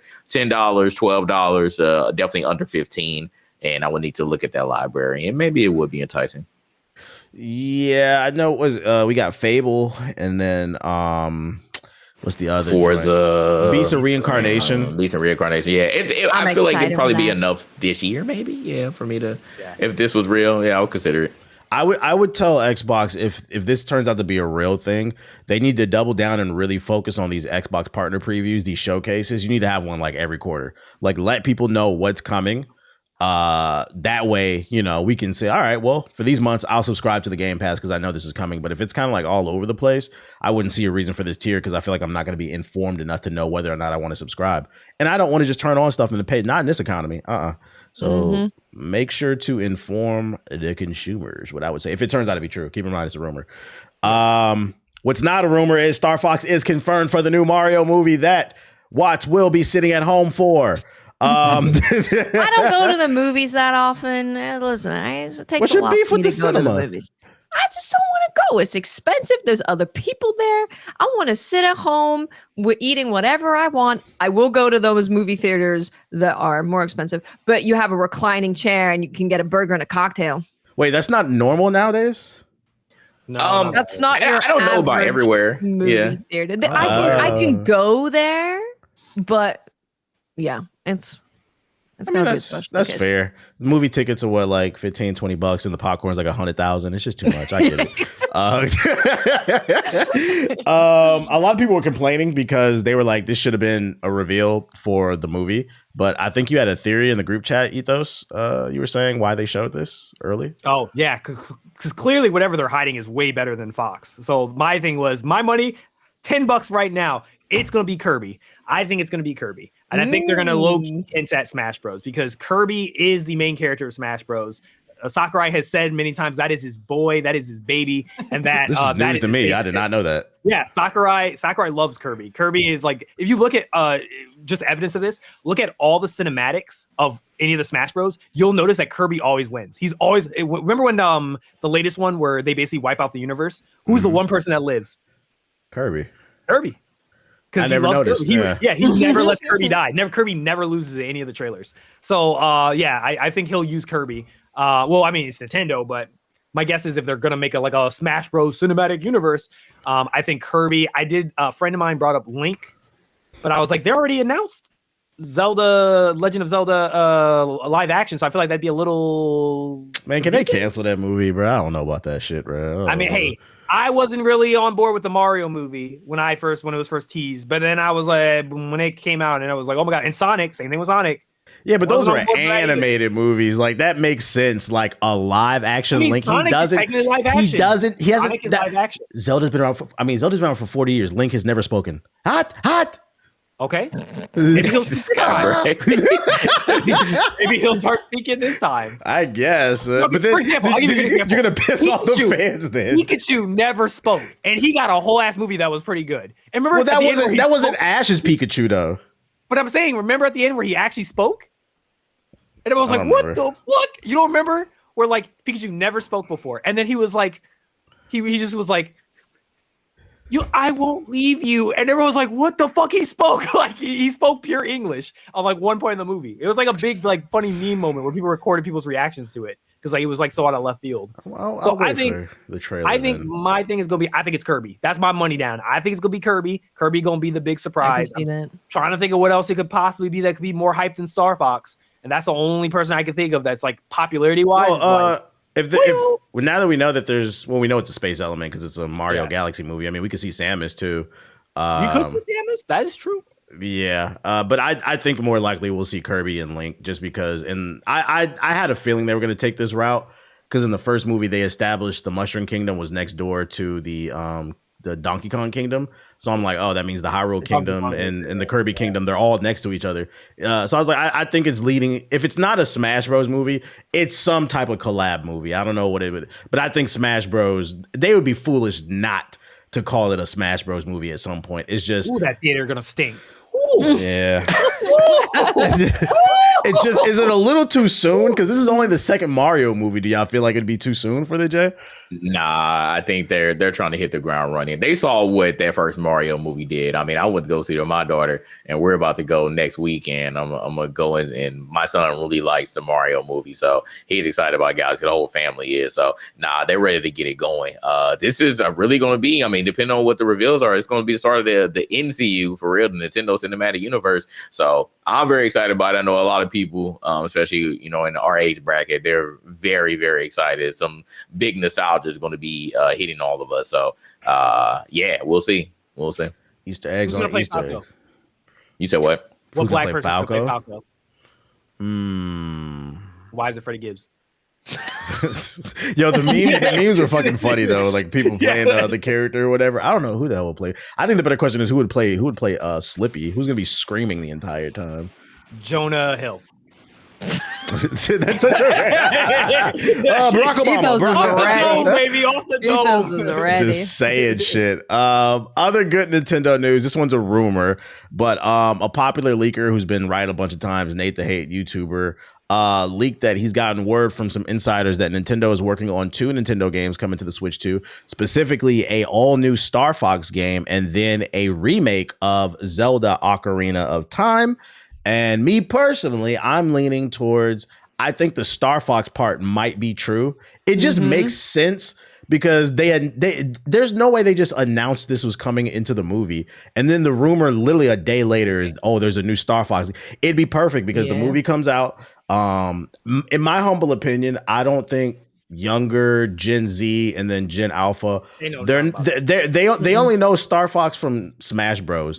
They weren't there for the N64 and his heyday, really. So I think this movie is going to reintroduce a lot of people to who Star Fox is, kind of the way the Sonic movie did. And then when it comes to streaming services, probably later this month, later in the year, I think that's probably when they could probably drop that Star Fox game, because then people will be like, oh, that's the guy from the Mario movie. Oh, let's check out the game, because they're trying to move Switch 2 units. So I'm leaning toward, it just makes sense. It doesn't mean it's true, but it does make sense from a marketing standpoint. The Ocarina of Time thing, I don't know. Wasn't there an article we read I remember it was like a month or two ago, about how Nintendo was trying to push the sales for Switch 2 even higher. And we were talking about like what potential ways they could do that to like push the number higher. That could be it, you know, tying it with the movie and then pushing it with Star Fox, and because that's a big thing. I think that's a console seller. I think that would get people to get a console. I'm not gonna lie. I said it on stream. If they do announce a new Star Fox, I'm probably gonna get a Switch 2. I know what's crazy? Today, I was on stream today. I'm not even joking. We called several like resellers, and I said, how much can I get for my original Switch and my Xbox Series X? I'm ready to sell them and buy a Switch 2 now. I think I've seen enough. The From Software games coming out this year, right? That's got me. That one looks really good. And then there's already been like a couple of games already that have come out that I'm like, that have scored high. That I'm like, all right, I'm gonna try Orbitals. Yeah, Orbitals coming out. And then in the future we have potentially Star Fox, and they just announced the whole Pokemon stuff and all this sort of stuff. So I was like, okay, I think at this point you've crossed my rule, which is like usually I need 7 games before I feel like I want to buy a platform. So I think I'm sold now. I'm like, I think I want to get a Switch 2. What would y'all need to see from a Star Fox game to get y'all excited? Because it's been a while. I got this. Go ahead. Mass Effect. All right, buddy. Mass Effect with puppet animals. No, think about it. It right? might work, actually. Imagine you have a crew, right? You're getting Slippy, you're getting Pepper, you're getting all, you're finding Falco, so they're off doing their own things. You bring them together. You actually get control of the ship, just like in Mass Effect. You walk around the ship as Fox. You send them off to different planets, so you get a little bit of mix. You get like the on rails are more like maybe like an open space No Man's Sky type of like experience, like open world where you can like go to planets, and then when you're on the planet it's like adventure gameplay. So it's like you're walking around. You know what's funny? I was thinking the same. Okay, so all right, cool. He had the Land Rover, the tanks, and yeah. No, here's the main problem. People were complaining with the last one, which I think was Assault. Was it was too much on foot stuff, and I do agree with that. It was okay, but it was too much of it. We need more of the flight, the tank, and the submarine. But maybe mix a little bit of that adventure on foot Zelda type stuff in there. Make it like 60-40.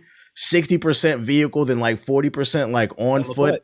And I think they would hit like that perfect strike. And then also, I think for a good Star Fox game, they got to have the one-liners. If there's a bunch of funny one-liners, because to me, that's what's so memorable about the game. It was the first Nintendo game with voice acting in it. And I feel like nowadays that's what it's more known for. All the memes, like do the barrel roll. I guess I owe you. Yeah, yeah. It's just so many. I can quote that whole fucking game, bro. That shit was great. So like, I think that would be like, all right, y'all, I got to get a Switch 2, man. I might have to get it before the From Software game drops, man. And before the price increases, right? God damn it! Yeah, I need to. I got to look into it now. Yeah, you're right. As much as I hate that damn corporation, GameStop actually has some good deals right now. I was going to buy a Series X. How much does Switch right now cost? Switch 2 costs? Isn't it $450? I believe. $450. So just for people who know, if you have a Series X like myself and you haven't touched it, like me, it's been collecting dust over there in the corner because I haven't been using it as my main driver in a while. They're giving almost $300 for that. That's already $300 down. The Switch, if you have your OG Switch, because you're going to upgrade, why do you need your old Switch anymore? That's $80. So that's $380 right there. So that's a nice sizable amount of change for 2 pieces of plastic that I have not touched in like 2 years. So I'm like, that's not bad. That's not. Yeah, I could flip my Switch. Yeah. I could flip it and get me a Switch 2, and then I'll be ahead of before everything goes to hell, and I'll be able to play a lot of these games that come out. And I'm not selling my Donkey Kong is really as good as y'all said it was. I could play Donkey Kong. I'm not selling you a collector. No, because 10 years from now, y'all gonna be like, damn, I wish I kept my Switch 2 and that bitch fucking worth $1,000, bro. What's the Switch good for? What am I gonna keep? It's preservation. When they stop making that stuff, you know the price gonna go up. The Switch stuff works on Switch 2 though, doesn't it?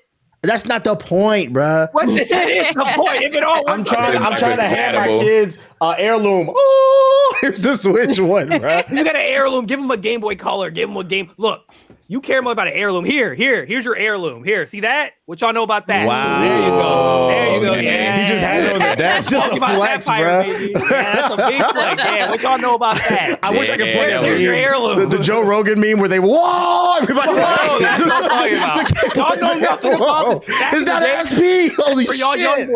young boys, this was revolutionary because back in the day we had the Game Boy Advance, but there was no backlighting, which means at night you couldn't shit on that screen. I remember getting a little light on top of This it. light right Oh here. my god, I had that too once.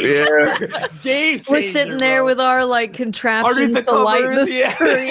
Man, I got a link cable. I got a link cable. One of my homies had blue. I had red. I said, give me that. Give me your Pokemon. I'm about like, to take we this, trading. take this to one of those retro shops. I'm gonna see if they can fix it up. See if it still works. We gonna get it So, work. does anybody that care about? about a potential Ocarina of Time remake? No. I think nostalgia wise, yeah, people would care about it. It would sell regardless. Like I'm not even gonna play around with what it would do on the streets. I'm not particularly interested, but I know Ocarina of Time, like you can't say anything negative about that game. Can Twilight Like, Princess get a remake? I don't think it's soon. Yeah, I don't think so. But Ocarina of Time, I think I would play it. I would play it for nostalgia wise. I want to see what the remake would look like. They updated already from For the 3DS, they did. Yeah. Just do the whole Switch thing they did with Pokemon. Just bring it over to the Switch and call it a day. Just port it over. Yeah, they're Better gonna resolution type shit. Yeah. It depends on what the price would be and like what it looks like for me. It is my favorite Zelda, but it's like I've beaten it like multiple times. So like I don't know if I would be itching to buy it again. But that Star Fox though would definitely be on that. Hey, Nintendo, F-Zero too. make it like Mass Effect, bro. I'm telling you. Make it a Souls like. No. Okay. When you're you know what? You're flying around On rail Souls game. like Mass You Effect. know what? when you're on the Watson? ground, parries and everything. Give us parries. I just Let know them somebody hire you as a listening just consultant. cringed. Oh my god!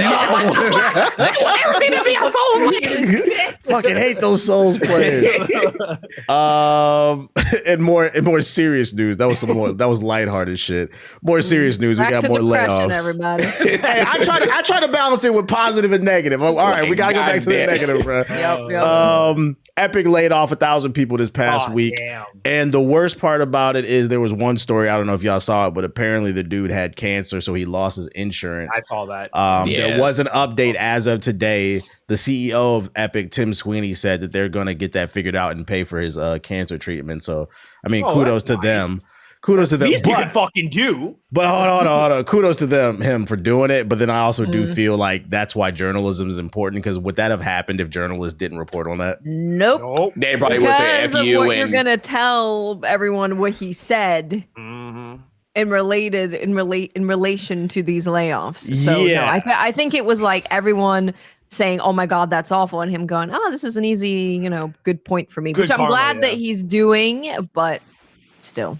So I in don't think it specific was to bad. what Watts was talking about, after the 1,000 people were laid off from Epic Games, which is just depressing in itself because Fortnite is the biggest live service game. That's undeniable. Declining. So, like, Developers are even- not even safe though when you're making Unreal Engine, which and you have Fortnite, and you're not safe even with that.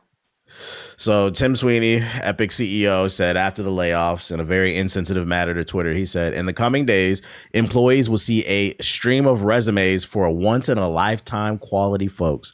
An important thing to understand is that Epic never lowered our hiring standards as we grew, and the layoff wasn't a performance-based right-sizing, as the companies call it nowadays. It's a sound bet that anyone with Epic Games on their resume is in the top few % of their discipline. Translation, if you're not following, after he laid off 1,000 people, imagine logging into Twitter and seeing your former boss say, they'll be all right because, they're super talented. They'll He get laid another off job. 1,000 people and was like, but guys, I'm flooding the marketplace with 1,000 highly skilled people. Praise me. Wow, thanks, What? dude. Mind you, I don't know if y'all saw, besides the cancer person, another person that got laid off is the person who actually designed the battle pass. The person that made you all the money. He said, I saw that they got rid of one of the directors of like one of the people who built the infrastructure for Fortnite. And I saw he had responded to somebody else. And he said, I've been hearing that they're already having problems since my absence. Cause if you're the mind child behind a lot of your back end and you leave, and you didn't train anybody to take your place. Who's gonna fill the gap of that? Yeah, how are you gonna figure out who's the gap of that, and then how many things were missing that this person was responsible for that? Because a lot of people don't know. A lot of managers don't understand that there's definitely stuff that you're like the more like your developer stuff that they might just be doing just because they're doing, but they're not telling you about it. They're just doing it because they're like, oh, this is just a process that I just naturally do as part of like to make sure the ship keeps going, and they don't tell nobody. They're just doing it because it's used to their process. Now they leave, and now you're like, oh, it'll be fine. We just do so and so, and now there's a hole in the boat, and you're like, where the hell did this hole come from? Well, the guy that used to plug that because we didn't know about it, he's gone. So we got to figure out how to fix that. So now they're bleeding. Not a good look. It's even more. Yeah, I've seen multiple articles from analysts saying that if Fortnite can't make it, the sentiment around the industry is a lot of studios are feeling like if Fortnite can't make it, well, what are we gonna do? What's your take on all this, Jay? I mean, everyone was chasing it, right? Like, we literally had this conversation. Everyone was chasing Fortnite in the big three, what we said, Fortnite, Minecraft, GTA. Like, everyone was chasing those types of games to have to catch lightning in the bottle. And now we're just went to where we're seeing Fortnite on a decline. Like, someone was saying that, that it was way too many collabs that happened with them. And that's part of the reason. They've taken a lot of licenses over the past few years to get these characters and get these special events. Marvel, DBZ, even freaking South Park. There's a lot of IPs in the game now. And I think maybe they did a little bit too much in that department. And now they're not seeing that proper ROI. So they probably thought that they were going to be at the top for this very long time. And kudos to them for revamping the game and trying to keep it fresh. But again, you can only do that for so long until people are ready to move on. So, so now we're seeing that chink in the armor for Fortnite. But again, this is just bad PR overall. Like that tweet, like I get it, Sim Sweeney, you're trying to be out there, but literally nobody agreed with you, bro. They were just like, what? Bro has been on an L streak. Like the past 2 years, he's just been saying like I'm like, yo, somebody's got to tell him. What was my favorite thing to say when that whole charity thing came out? Shut the fuck up. Like just shut. Sometimes you just need to learn. I just gotta shut up. Don't say nothing. Just stay quiet when things happen. Not everything requires you to say a response for it. Just sometimes it's best to just be quiet and just. These CEOs need to get off Twitter, man. Yeah, Every time they say something, I'm like, oh God, please. Yeah, it's not like, good at all. It's like I'm seeing why people are starting to hate you guys more and more. It's becoming more evident to a lot of people the more you guys talk. I just seen a tweet earlier. The CEO of Five Guys gave a $1.5 million bonus to all the employees because he said he didn't want to get shot. That's the realest. When I saw that, I said that's the realest stuff I ever saw. Yeah, that's the realest. Hey, shout out to Luigi, bro. One of your employees going, you better give them some bonuses. Stop playing with these. That was another one. Did you see that? The thing with the billionaires, they had that podcast, and one was having that like fruition where he was like, I don't think it's sustainable anymore. I think like the amount of disparity and like the between like rich and poor and how many people are upset at like the rich, like the highest class of like rich people in the United States. He's like, I had this realization. I was like, I don't think we can keep this going anymore. Like, I think we have to genuinely start to like, we are going to have to accept we need to pay our share. Like, we need to pay more taxes. We have to start caring for people. We have to actually start. Yeah, we can't being a human being. We can't hoard ourselves. Like, I think we actually like to prevent these people from killing us or prevent people from like doing everything in their power to make our lives harder. I think we need to like show some good faith effort here to people who are a lower class. I read it from that. And they laughed at him. They were like, oh, what about the gym? Like, what about you going to the gym? Like they thought he was joking. Yeah, they tried to every major economist that the wealth gap right now is the largest we've seen since the medieval ages of like kings and peasants and stuff like that. Yeah, it's that bad. I didn't know that. That's really bad. Yeah, so that's why people are feeling the way that they're feeling. And of course, yeah. I don't understand why you guys get on Twitter and just make it worse. Like you're laying people off. It's a tough subject. Just be quiet. That's the best answer. Be quiet. Guys, I'm helping the industry by letting them flourish. another let them go. I've been holding them captive like they were some slaves just working on Fortnite the whole time, and then I'm gonna release them out into the wild. You go now. You go and make some different games. You use your talent to make some different games. 1,000 people fighting for one job is a good idea. No, it's not. Right? It makes it so much worse. People don't even understand that. This is why I had such a hard time getting back into the market. I looked for another job for over a year. People do not understand when all of these jobs are firing people at the same time. You don't have enough jobs for these people. What do we not understand? The math ain't mathing. What do we talk about? There's so many jobs being created right now, JD. Yeah, so much winning. There's so many jobs because now they upped the age of enlistment for the military, so your old ass can go fight for the country. Go die for Israel, buddy. Get ready. Boots on the ground. I had somebody in my chat talking about that. He said that they upped the age because they want to help people. No, he said that the general said we're going to be out of the Middle East in like 3 to 4 weeks. And I said, you really believe this administration that lies all the time? I said a week ago they said that, and then this week they raised the enlistment rate to 42. I was like, I don't think we're leaving. I don't think we're leaving. They need bodies. We're not leaving anytime soon, guys. So when we inevitably all get deployed, what branch are we going to? Like, I'm taking a sledgehammer to the knee. I'm not going anywhere. I would dead ass shoot myself in the foot. I'm not going over there. No, I'm with you. We can shoot each other. we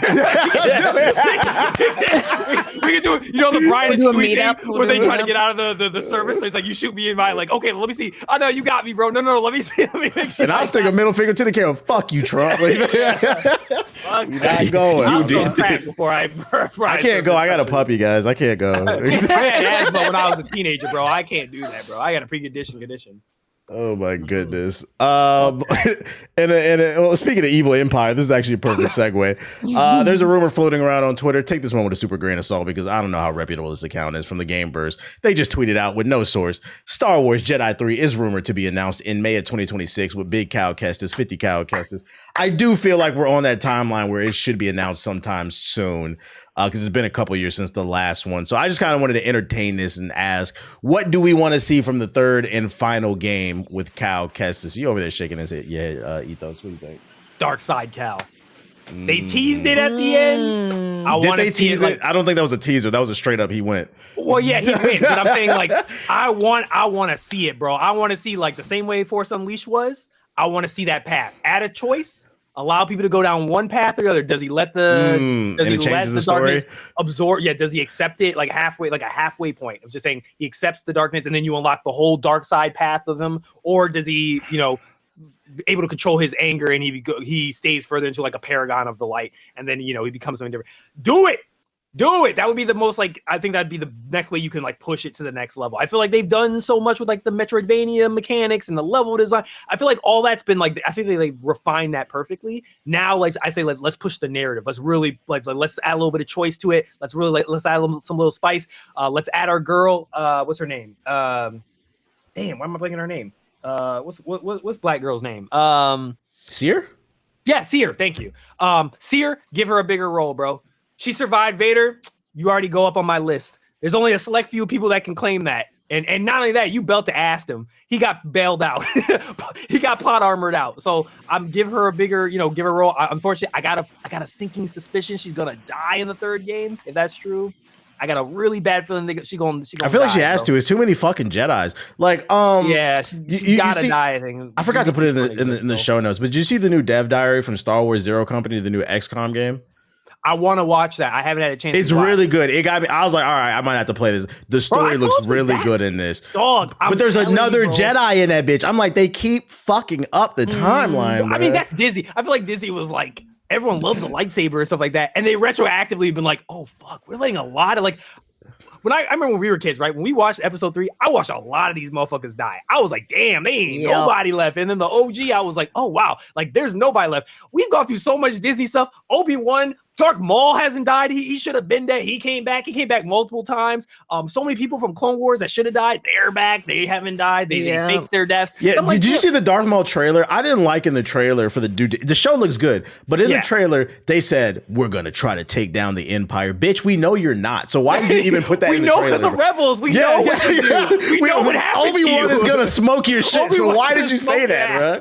It's a lot of like nostalgia bait. I feel like with Star Wars, it's like, it's maybe not getting new fans. So they're like, let's just appeal to our old fans.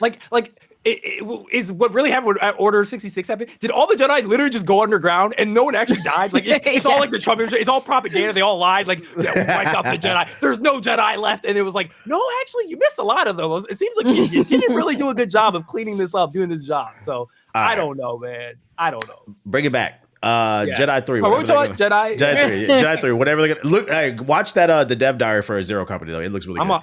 I've been excited for that. Jedi 3, what I want to see is, I agree with you, push the narrative. I feel like they refined the combat and the exploration, so the narrative would be the natural thing to push. The other two things I would like to see is hyper fixate on optimization. I personally feel like Jedi Survivor would have been in conversation for Game of the Year with everybody if it worked right for everybody. That game was fucking immaculate, bro. But I understand it. I got lucky. It just worked for me for the most part, but I get it for other people. That game has so many great moments. Like when you finish the bounty missions, that final boss fight, that shit was great. And then the other thing I want to see too is flesh out Hollow Tactics. I've been said I would love a spin-off video game, but if you can you bring it back? That was a little chess game that they had that you could play at the bar. That shit was fucking fire. I beat every level in that game. Bring it back, flesh it out even more. I would like to see it as its own game mode where you could play as people. Just do the little things. That's what I want to see. What about you, Watts? I didn't really play the second one all that much because they were having issues, and I think there was like a bunch of things coming out at the same time. So I don't know. I think like what you said, focusing on optimization will be a really big thing because I know the game is good. Everyone loved the first game. Everyone said how amazing the first game was, and the second just built on top of that. So I think the developers really missed out on getting a lot of their flowers because of the optimization. So yeah, I think that would be the thing that makes sense. And I'm always down for some dark side stuff. Dark side's cool and fun. What about you, Jay? Yeah, I just want to see more here, to be honest. Maybe a little bit more Marin, but other than that, yeah, I just want to see another game. What's going on in May? If this would be happening, it would just be random EA announcement. Oh wait, no. Isn't it a Star Wars holiday? May the 4th? May the 4th. Okay, all right. So that would make sense then. Yeah, that would make sense. So okay, I was like, yeah, what's happening in May? Because it's like multiple things that we already talked about. I think the rumor's true then. Yeah, May the 4th. You said it. Yeah, it makes sense. Okay, all right. So yeah, I'm rolling with it a little bit. So we'll see. Yeah, perfect timing. Okay. So keep an eye on that. Remember, you heard it here first. If they do announce it in May, specifically May 4th. Other news. Curious to get your take on this one. Another big game. So a big game coming out in April is Pragmata. Another big game is Soros, which is from the creators of Returnal. They recently did an interview talking about how they scaled the difficulty.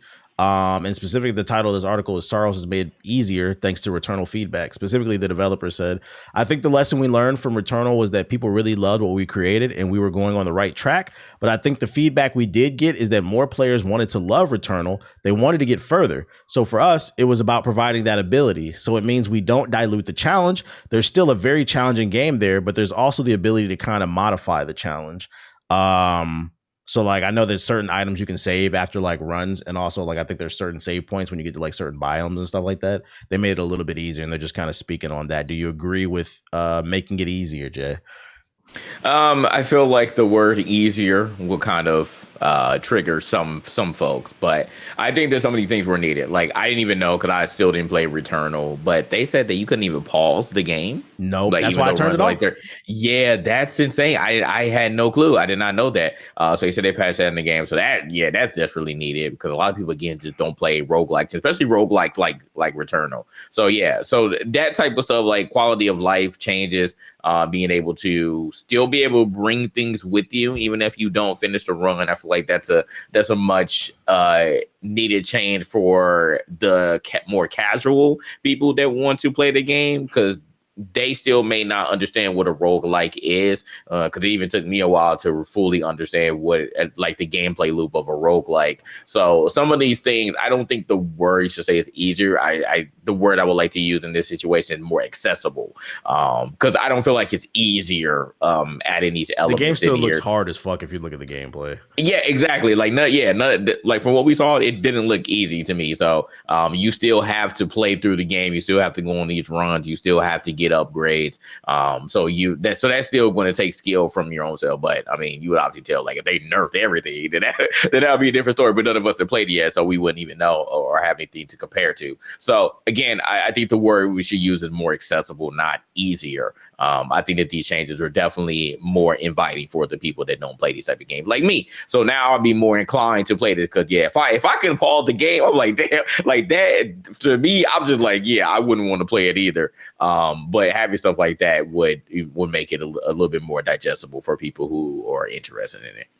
Yeah, I loved Returnal.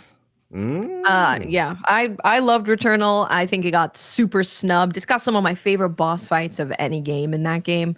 There definitely were issues. Like, if you were going on a really good run, you're looking at like an hour plus, and like you said, no pausing, no like coming back later. Yeah, you couldn't pause. Yeah, so it's kind of crazy. But so I actually thought what they're doing with Saros is really smart, because they have a system that allows you to make things more difficult or easier. So you can have it to where, like, your shield, for example, that you can put up and like dodge through a specific type of bullet that's coming at you. You can have that like doesn't drain as fast, but you'll do less damage. But obviously it's going to be easier for you to survive in that situation because you have that resource available to you more often. But you also have the flip side of it, where you can choose to make things harder. So you might get more resources, you might get more upgrade things if you delve into that part.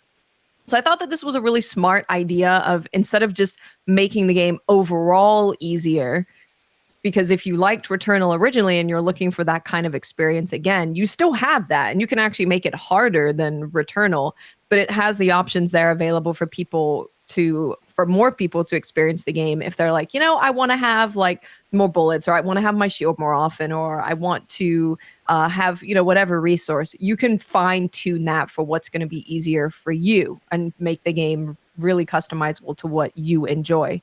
Another thing that they were doing is they're trying to make it like 30-minute segments for Saros, instead of it being like, if you're doing good, you might be here for hours. I don't know. So they've tried to separate it now, where you have like one section will be like 30 minutes, and then you go back to like a hub area, and then you can go from the hub area to the next area instead of just having to continue with one run. So I think that's also going to make it more accessible. But yeah, the game is going to be hard. I loved Returnal. I think that Housemarque has such a cool design for things. It's a bullet hell type of game if people aren't familiar with it. And the new mechanics that they've put in the game, from people who played the game early, they're saying that with Returnal, it really felt like maybe you had to play kind of a bit more careful. You had to stay back a little bit. But for Saros, they're really incentivizing you to be aggressive and push in combat. So I am very much so looking forward to it. They also have a really cool focus on the story. And they have a system where there's like the regular map, and then an eclipse happens. Mm-hmm. And then the eclipse maps comes online. And that makes everything just harder. Everything is harder. Everything, like, the bullets now do different things from the enemies. Caleb. Yeah. I'm really excited for it. I love Returnal. I think Saros looks banging. And I think that what they're doing to make the game more accessible for more players is very, very smart. I think they're going about it in a good way. I really hope it comes to PC, because I that type of game, I'm like, I can't fathom using that with a controller. I almost forgot about that. Yeah, damn. Yeah, I would like PlayStation. To play I don't know if they even believe in PC anymore, so maybe never. After what we said, I almost forgot about what you said, though, Watts, about you can make the game easier or hard. They did explain that, and I forgot. So appreciate you for bringing that point back up. So yeah, I mean, I don't. Hey, you play however you want. You want the game to be easier or harder? It's going to be up to you. So yeah, but I like it though. I like the changes. I think I might give this game a shot. The more I see it, the more I'm like interested in it. I might just try it out and see how I feel about it. I do find it very interesting though that what you just said that I don't even think they care about PC anymore. And it's like I got an article to prove that Sony be capping because in this past week, first of all, Steam has broken their record 3 times in a row this year, and they broke it again for most concurrent players ever. This past week, they reached over 42 million concurrent users at once, continuing to just outpace console gaming. So Steam saying that like the sales weren't there, or like the people weren't there, that's cap because they were saying it was a year ago, but all of a sudden Xbox is struggling.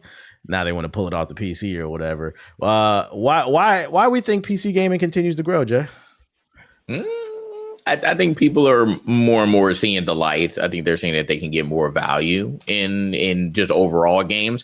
I think more indie games as well, even though we have seen, Xbox trying more and more to give that support to indie developers. But overall, indie games are still kind of hard unless they get that funding or the publishing from a bigger company.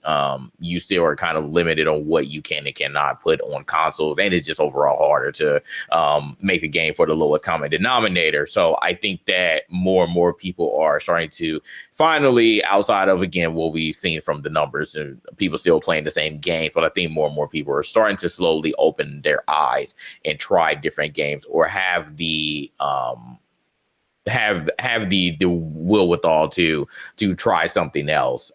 So I think that may be part of it. I mean, it's shot in the dark, but maybe more people decide to see that prices on making a PC or buying a PC are going up. So maybe they decide to finally get them a PC, and before they were going to be priced out, and maybe they're like, hey, I got this PC now. Let me see what's going on Steam. Y'all keep talking about Steam, and then they got opened up to all the things that you can play on there.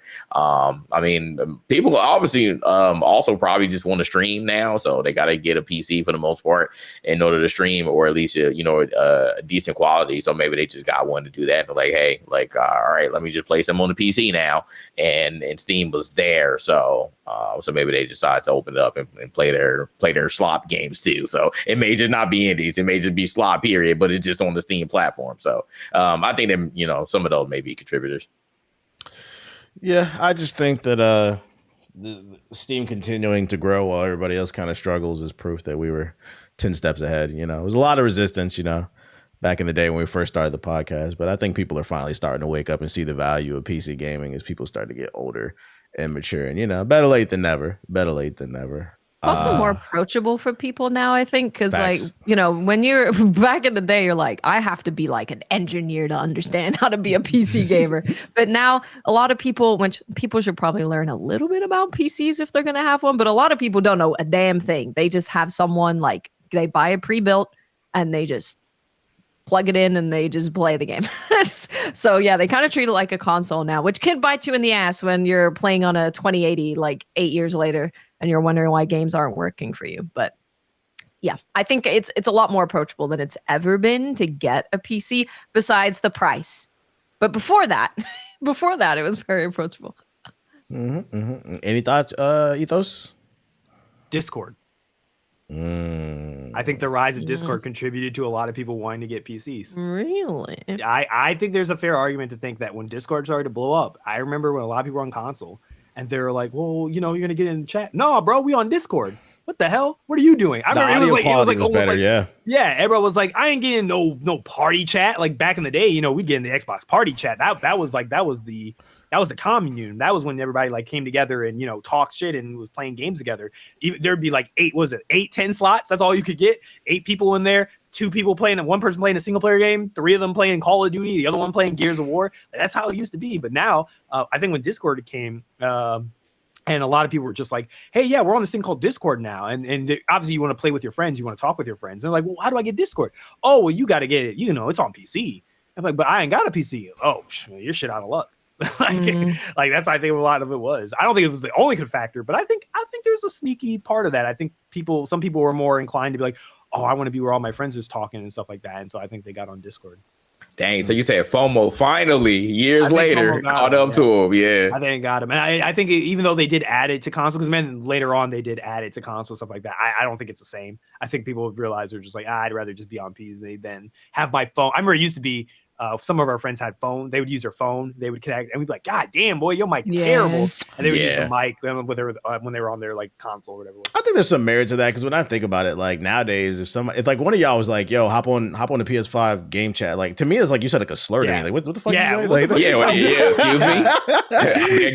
He might be right on that. Like, don't they want to hop in the game chat? Discord is definitively better, so it might be the social aspect. And we know most ball and gun gamers, they're usually more social gamers, so that makes more sense. The FOMO probably got to them more than anything. And the Discord kittens. Oh boy, it's not my thing. I don't know about that. Can't relate. Splitgate. Splitgate's 1047 games is starting to work on Titanfall style movement shooter. The developers of Splitgate were giving an update for Splitgate Arena 2 Reloaded with their Season 2 patch. And at the end of that, in the video, the CEO said that they are working on a new shooter and you can sign up for the alpha test. It's in the vein of Titanfall and Black Ops 3. It's specifically a movement shooter. Is this doing anything for anybody? I do not. Go ahead, Watts. I would love to play a game like that. But I don't know if I want to play a game like that by this guy. But I agree. It almost makes me go, are you just be like, guys, Titanfall, movement, I'm doing it. Because no one likes you anymore. Imagine a big 100-foot Titan falls from the sky and lands with a MAGA hat on and be like, that's not really my cup of tea, man. Tried to pander to me once. He will not trick me twice. Nope. The ethos. I think like again, you need to like find out where these people are and pull up with the hands because I feel like they're again every time someone mentions Titanfall, I feel like they're disrespecting you personally. They're like, we're trying to do something Titanfall-esque, but Titanfall 3 just will never become a thing. Like Titanfall, what is that? Like we don't want to talk about it or we don't want to do it. So I don't know. I'm with Watts here. Like it's we want something like this, but not from the person, not for the person or the people that's trying to make it. I feel like this is another shot in the dark here. It's like, oh, all right, Splitgate 2 didn't work. We retconned that. We're back on Splitgate. Now we're gonna make another shooter that's like Titanfall. Black Ops 3 is gonna be another Call of Duty killer. It's gonna be another Battlefield killer. And now we're gonna bring Titanfall. Like I just don't know who thought of this and why you were trying to do it right now. When Splitgate 2 literally, but and here's the next question, Ethos: who's giving the money? Who's giving the money to do this? Who's paying this? They had millions of dollars of investors. I wouldn't be surprised if, and that doesn't even include additional investors they got probably to fund just Splitgate. So I wouldn't be shocked. They still have money in the bank to like try something else because I know they cut down. I'm pretty sure they laid off people, right? Yep. And now they have a smaller, leaner team, so they're probably going to go about the approach that like Jeff Kaplan and a couple of you, they're probably going to go the approach. Let's make a smaller game with a smaller tighter group of people and see if it works. I agree with what Watts is saying. I think, I don't know, like right message, wrong messenger. I don't know. Again, the way that it just left such a bad taste in the mouth. Again, I don't know this person. Yeah. I don't know if they're MAGA. I don't know if they're just an idiot that just wasn't really thinking like the time. There's a time and place for everything. And bro, maybe someone sort of maybe stopped you or maybe said, hey, wait, maybe it's not the right time right now. It's not a joke. I get the joke, but maybe just, outside is LA rioting right now because of this thing. I don't know if it's a good idea to make a parody of that right now. Maybe later in the future, but it's too hot right now. I don't know. I don't know anything personally about this person, so I'm not going to, immediately jump onto what I think they are. But like at the same time, though, it's just like, this just feels like another like, okay, we are just going to pander to the movement shooter. I guess I'm a boomer now. Boomer movement shooter type that's like wanted Titanfall. They're not getting Titanfall. So we're going to deliver Titanfall. But I think the truth is that what people are realizing, even indie developers who are trying to make something like Titanfall, is that Titanfall is a very difficult game to make. like the balance trick you have to do to perfect that formula between David and Goliath gameplay is not easy to replicate. It takes a lot of iteration, and it took literally the masterminds behind what innovated Call of Duty to come up with this very unique concept. And and I think it's just my take. I think since they left, God rest his soul, he's passed on, but all the other originals who either passed on or they're not at Respawn or they're working on something else, I think that's what we're noticing now, is that the people who are left at Respawn, who probably were inspired by Titanfall and they joined, or they were maybe a little bit part of it at certain points, I think they're starting to realize, oh, holy shit, this is actually more difficult than we thought. And that's why, I mean, we already know there's probably been 5 attempts that they have tried to make Titanfall 3. Like, they've tried to make prototypes for it, and they can't nail it. They can't figure out, like, it's missing the sauce, but they can't figure out what the sauce is that they're missing. Or better yet, Titanfall 2 was, maybe this is it. Maybe Titanfall 2 was literally the perfect game for them. Maybe it was like the most perfect version of Titanfall that they've ever created, that they can't think of how they can innovate on it to justify a 3. Man, it's got to be hard to make, though, right? Because with how much people talk about Titanfall and how much people say they want it, no one has made it.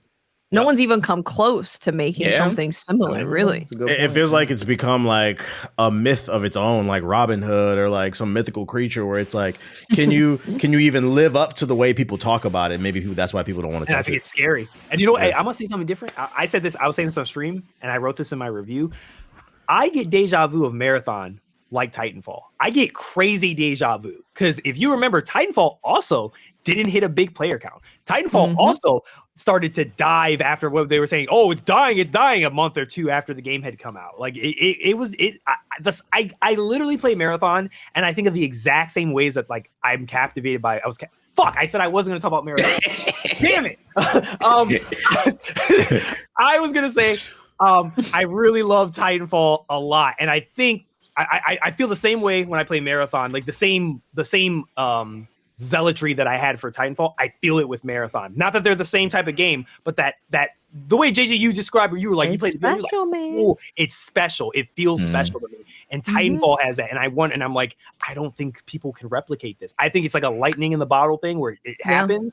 And Respawn was at the right place, right time, had, well, you said TBH, the right hunger. They had no publisher. They were truly an indie studio. They barely had the internet working and stuff like that. Like, they were working out of a small office with barely the internet, where the internet wasn't even working. And they were just trying to, prototype and get that thing to trigger. I don't know if you knew, but there was like a lot of brand new Titanfall 1 footage that appeared on the internet lately, like prototype stuff, like really old stuff. And it's incredible. Like, if you get to see it, it's like 1 year into prototyping Titanfall. And when you see the change where it's like, you could tell initially it's very Call of Duty-ish, and then it starts to morph into this unique, different thing. It's incredible to look at. And it's like, I can't fathom that weight on your shoulders to try to live up to that expectation. Like what you're saying, like that expectation would be insane. I'm trying to think of an FPS that would even come close to like what people. Well, that's why I think it's stupid that they came out and he made that announcement. I think if he wanted to, they should have been like, hey, we're working on something else besides that, but we're not abandoning Splitgate. But why did you come? Because you set that expectation. Part of the reason why they hammered on High Guard the way they did is because in that trailer from the developers of Apex and Titanfall, just drop the trailer and let the gameplay speak for itself. But don't come out and be like, yo, we're gunning for Titanfall. Okay, well, we're going to put you on the Titanfall grading scale. Great on the money on that. Because like now you have literally cornered yourself the moment you said that. The moment you said that, like what you said, there's now there's a bar that's been set and it's very high, and you got to reach that bar. And you have no defense now. If you don't make it as good as Titanfall, or people don't feel like it feels as good as Titanfall, they'll say it's trash. Even if it's not so don't name drop. Exactly. It's better for you to just be like, I ain't saying shit. I'm not going to tell you what this game is like. I'm not going to tell the inspiration for it. When it's ready, kind of like Apex, I'm just going to drop a trailer. We're going to drop the game, and then y'all try it and see if you like it. That's your best way to go these games, I think. Exactly. Yeah. Let people be surprised, because we're smart. I mean, we've been through multiple eras of video games, so we'll figure it out instantly. Like, this game feels like we say that all the time. This game feels like. So like, just imagine we get a pleasant surprise. Like, damn, ethos. kind of feels like Titanfall, but yeah, like that would be exciting. I was like, this feels like Halo. Exactly. Another reason I don't think they should have name dropped Titanfall. I could be wrong, but I would be highly shocked if whatever they're making has a story mode. Part of the reason why people love Titanfall wasn't just the multiplayer; it was a complete package. So if you're not creating something on that complete package level, which I don't think they will, because they've shown they mainly just make multiplayer games, I don't think you should be name dropping. Just say, hey, we're working on a movie shooter. Put out your trailer, put out a beta, or drop the game right there, and don't say what it is, what it's trying to be, what the inspiration is. Just show people and let people like decide for themselves. Let them be pleasantly surprised. The nitpickers are coming. That's all I got on the main show notes. So it's time for the lightning round, ladies and gentlemen. Sony canceled their PS5 car. It was called a Fleela or some shit like that. It was announced 2 years ago. The white sedan. It was able to play PlayStation games inside as well as like movies. It was an electric EV car. They said due to basically the current world economy and, stress on, parts and stuff like that, and just not really seeing a good outcome for this, they decided to cancel it. Does anybody care? Was anybody pre-ordering the PlayStation car? I wouldn't pre-order. I feel like now. I know. I feel like I was the only person in the world that was kind of like excited for it. Like I actually wanted to see what it was going to look like. But I mean, at price point, they said like the base model was 90,000. I'm like, y'all were tripping on that one. These hazmat prices. I wouldn't have got it anyway. But yeah, would have been okay. So we'll see. But I understand why I got canceled. It makes total sense to me. Makes a lot of sense. Avatar Legends has got a release date for July 2nd. It's coming to PS5, Xbox Series, Switch 2, Switch, and PC with cross-play. It'll launch with 12 characters, a story mode, arcade, combo trials, training, kind of like all the fighting stuff. And it will only be $30 for the standard edition and $50 for the deluxe edition, which comes with the 1-year season pass, which is 5 additional characters, and all the standard content is like art and stuff like that. I will say that I will be on this day one, and I like the fact that it's coming out July 2nd. I'm pretty sure July is wide open, so it will have its own little pocket for us to talk about it and get some time on it. The game looks better and better the more I see it. I'm excited for it. FGC guy, JG, any thoughts? Yeah, we'll see. I've been seeing more people excited about this game in the FGC compared to Invincible has been getting a little steam too. But both of those games have been getting compared to Token, obviously. So I want to see if the FGC is going to stick with this game and give this own little pocket. I don't think it'll become super popular, like being one of the big three, but this game, depending on the support that it gets from the FGC, it would, have its own little like cold pocket. It could be like a Fatal Fury almost. It could be like the Fatal Fury this year. Again, it just depends on how good it is. But people have been excited, so I'm willing to see what the seasoned fighters think about it. Okay, this news is for everybody watching, everybody in this podcast as well, except for Watts. You'll be at home, so you don't care. Super Mario movie, the Galaxy movie, has 2 post-credit scenes. So if you plan to see it opening week, make sure to sit that tail in the chair after the movie ends. There are post-credit scenes, which makes me think even more that Smash Bros is coming and they're setting up the Nintendo cinematic universe. We kind of talked about that would be cool. Yeah. In general, like when you go to the movie theater, I'm always surprised when I see people leave because 1, there's a lot of the time a post-credit scene in like a lot of movies. 2, you could just do a quick little Google search of is there a post-credit scene for this movie? And if it says no, then you leave. And if it says yes, then you stay. But every time I see people leave right away, I'm like, I also saw it at a concert because people didn't know that there was going to be like another song after they ended the concert. So people missed like 4 songs in the last concert I went to. Damn. Yeah, people clearly, they don't know ball. I'm like, we've been conditioned with the MCU. We've been so conditioned. We know it's going to be something. So like, we just stay there. And anybody that see leave, I'm like, yeah, you a casual right there. We can, you a casual.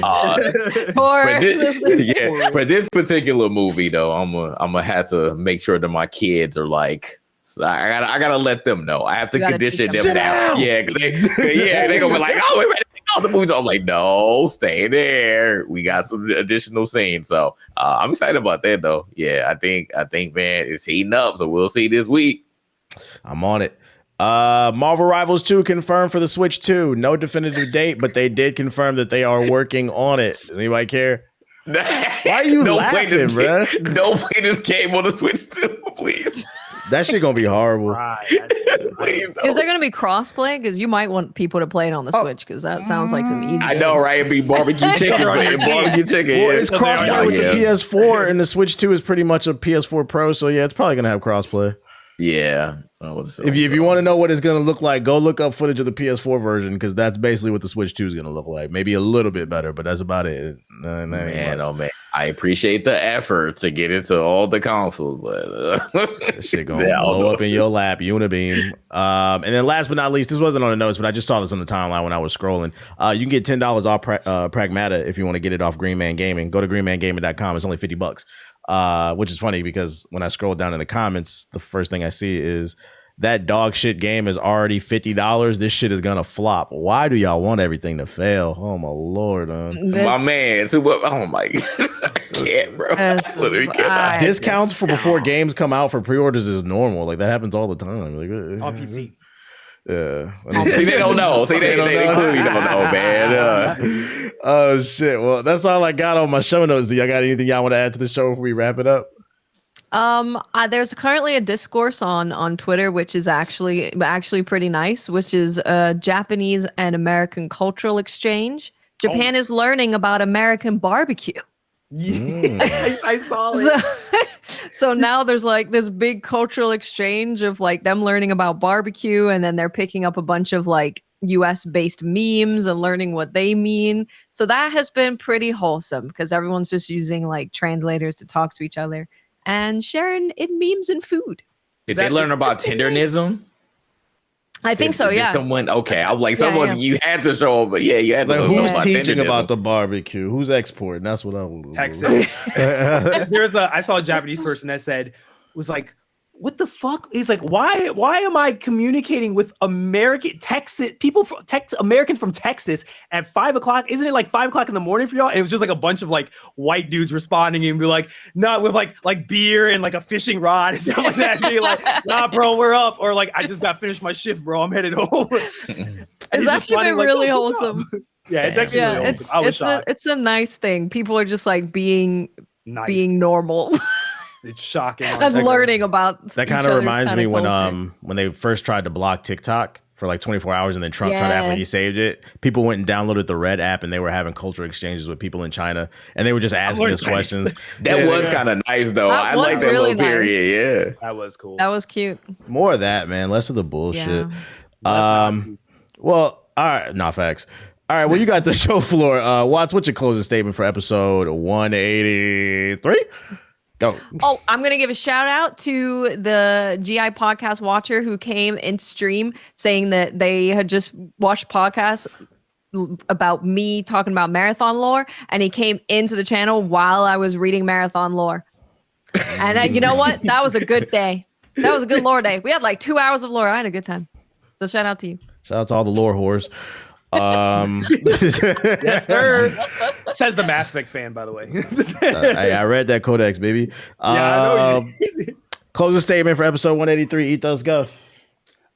You know what it is. You know what time it is. It's time for another game recommendation for the highlights for the wish list. Today, I got Terminal War. John, I tell you, this came across my timeline, and let me tell you, this is looking incredible. Okay, it's called Terminal War. It's a multiplayer game, but hear me out. I know this game. I just googled it. I sent them a DM. I said, "Yo, y'all need voice actors." If you are a fan of Last of Us Factions like I was, and you put over 100 hours just in that multiplayer because you knew that was the one. That was an amazing multiplayer experience. And Sony refuses to do it for Last of Us 2 and said, we're not doing it, so we're never going to see it ever happen again. It looks like there's an indie studio out there, and they are making that. And I said, it's crazy to me because I feel like there's a big dedicated fan base that wants to play Factions that can't because it's stuck on PS5, it's stuck on PS4 and the remaster. It's crazy. No PC indie dev has tried to like replicate it, but legally distinct version of it for the faction mode. But here we have it. It's still very early. They said they're going to show more in the coming month, but they showed a little teaser of some of the like brutal executions, which is a key tenet for factions, because you gotta take someone's life in a very brutal way in Last of Us, and it looks really good, and the graphics look really good. So I'm excited for this. It's coming to early access sometime coming soon, but it looks good, and if it plays and it feels like Last of Us factions, I will be on it day one, 100%. Answer my DM. Yeah, and answer TBH DM so we can collab and do an interview. JG, closing statement for episode 183. Go. Hey, I appreciate everyone for coming through on the streams. I know there were some people, even like some long-term people. And I always find it funny was like people like blast from the past come back in, and they're like, "Hey, you're streaming on YouTube. You're still doing gaming content." It's like they lost like a whole era of like anything me or GI related. So it's very interesting to see those people come back. But I had a couple of those people. They're like, "Hey, you're on YouTube again. I haven't seen you in a while, so I'm gonna sub up to you and watch your stuff again." So I know that the streams are going to be sporadic for now, but I promise you, once I figure out this whole work-life balance stuff, we'll be back to it. But yes, I will be streaming on Twitch and YouTube as we're getting back to that grind and seeing what they can do. But so far so good, been very positive. So like I said, I appreciate the people that have been supporting, and we just keep it rolling, people. Just keep it rolling. All right, I got a few things I want to say here. First and foremost, I've been following March Madness. Shout out to Howard. You know, they won their first ever March Madness game in the first four. They got bounced out right after that, but you know, it's nice to see the hometown doing something. You know, HBCU. You know, I need more black players to go to HBCUs. I went to HBCU. That being said, also fuck Duke. They just got washed right before the podcast. Yo, fuck Duke. They just got washed right before the podcast. Somebody on that coaching staff is getting fired because all they had to do was hold the damn ball, bro. That is funny. That player that messed up when he tried to throw it over and they grabbed it. He threw it between two defenders. Yeah. Defense wins games. Defense wins championships. He could have just held the ball. What are you doing? And then last but not least, if you made it this far into the podcast, leave a comment saying, since we discovered a new genre here, we coined it, Ethos did, hashtag Mass Effect Light. Is that what you called it? Mass Effect Lights, yeah. Yeah, Mass Effect Lights. It's Mass Effect Lights. Yep. Yeah, we got a new genre of Mass Effect Lights coming in 2027. We're gonna see what it look like. Mm-hmm. Other than that, we appreciate everybody coming through to the podcast. Hit the like button, and even more importantly, hit the hype button on YouTube, and then rate it 5 stars if you're on Apple or Spotify. And we will see you on the next episode of the Game and Illuminati podcast. Peace.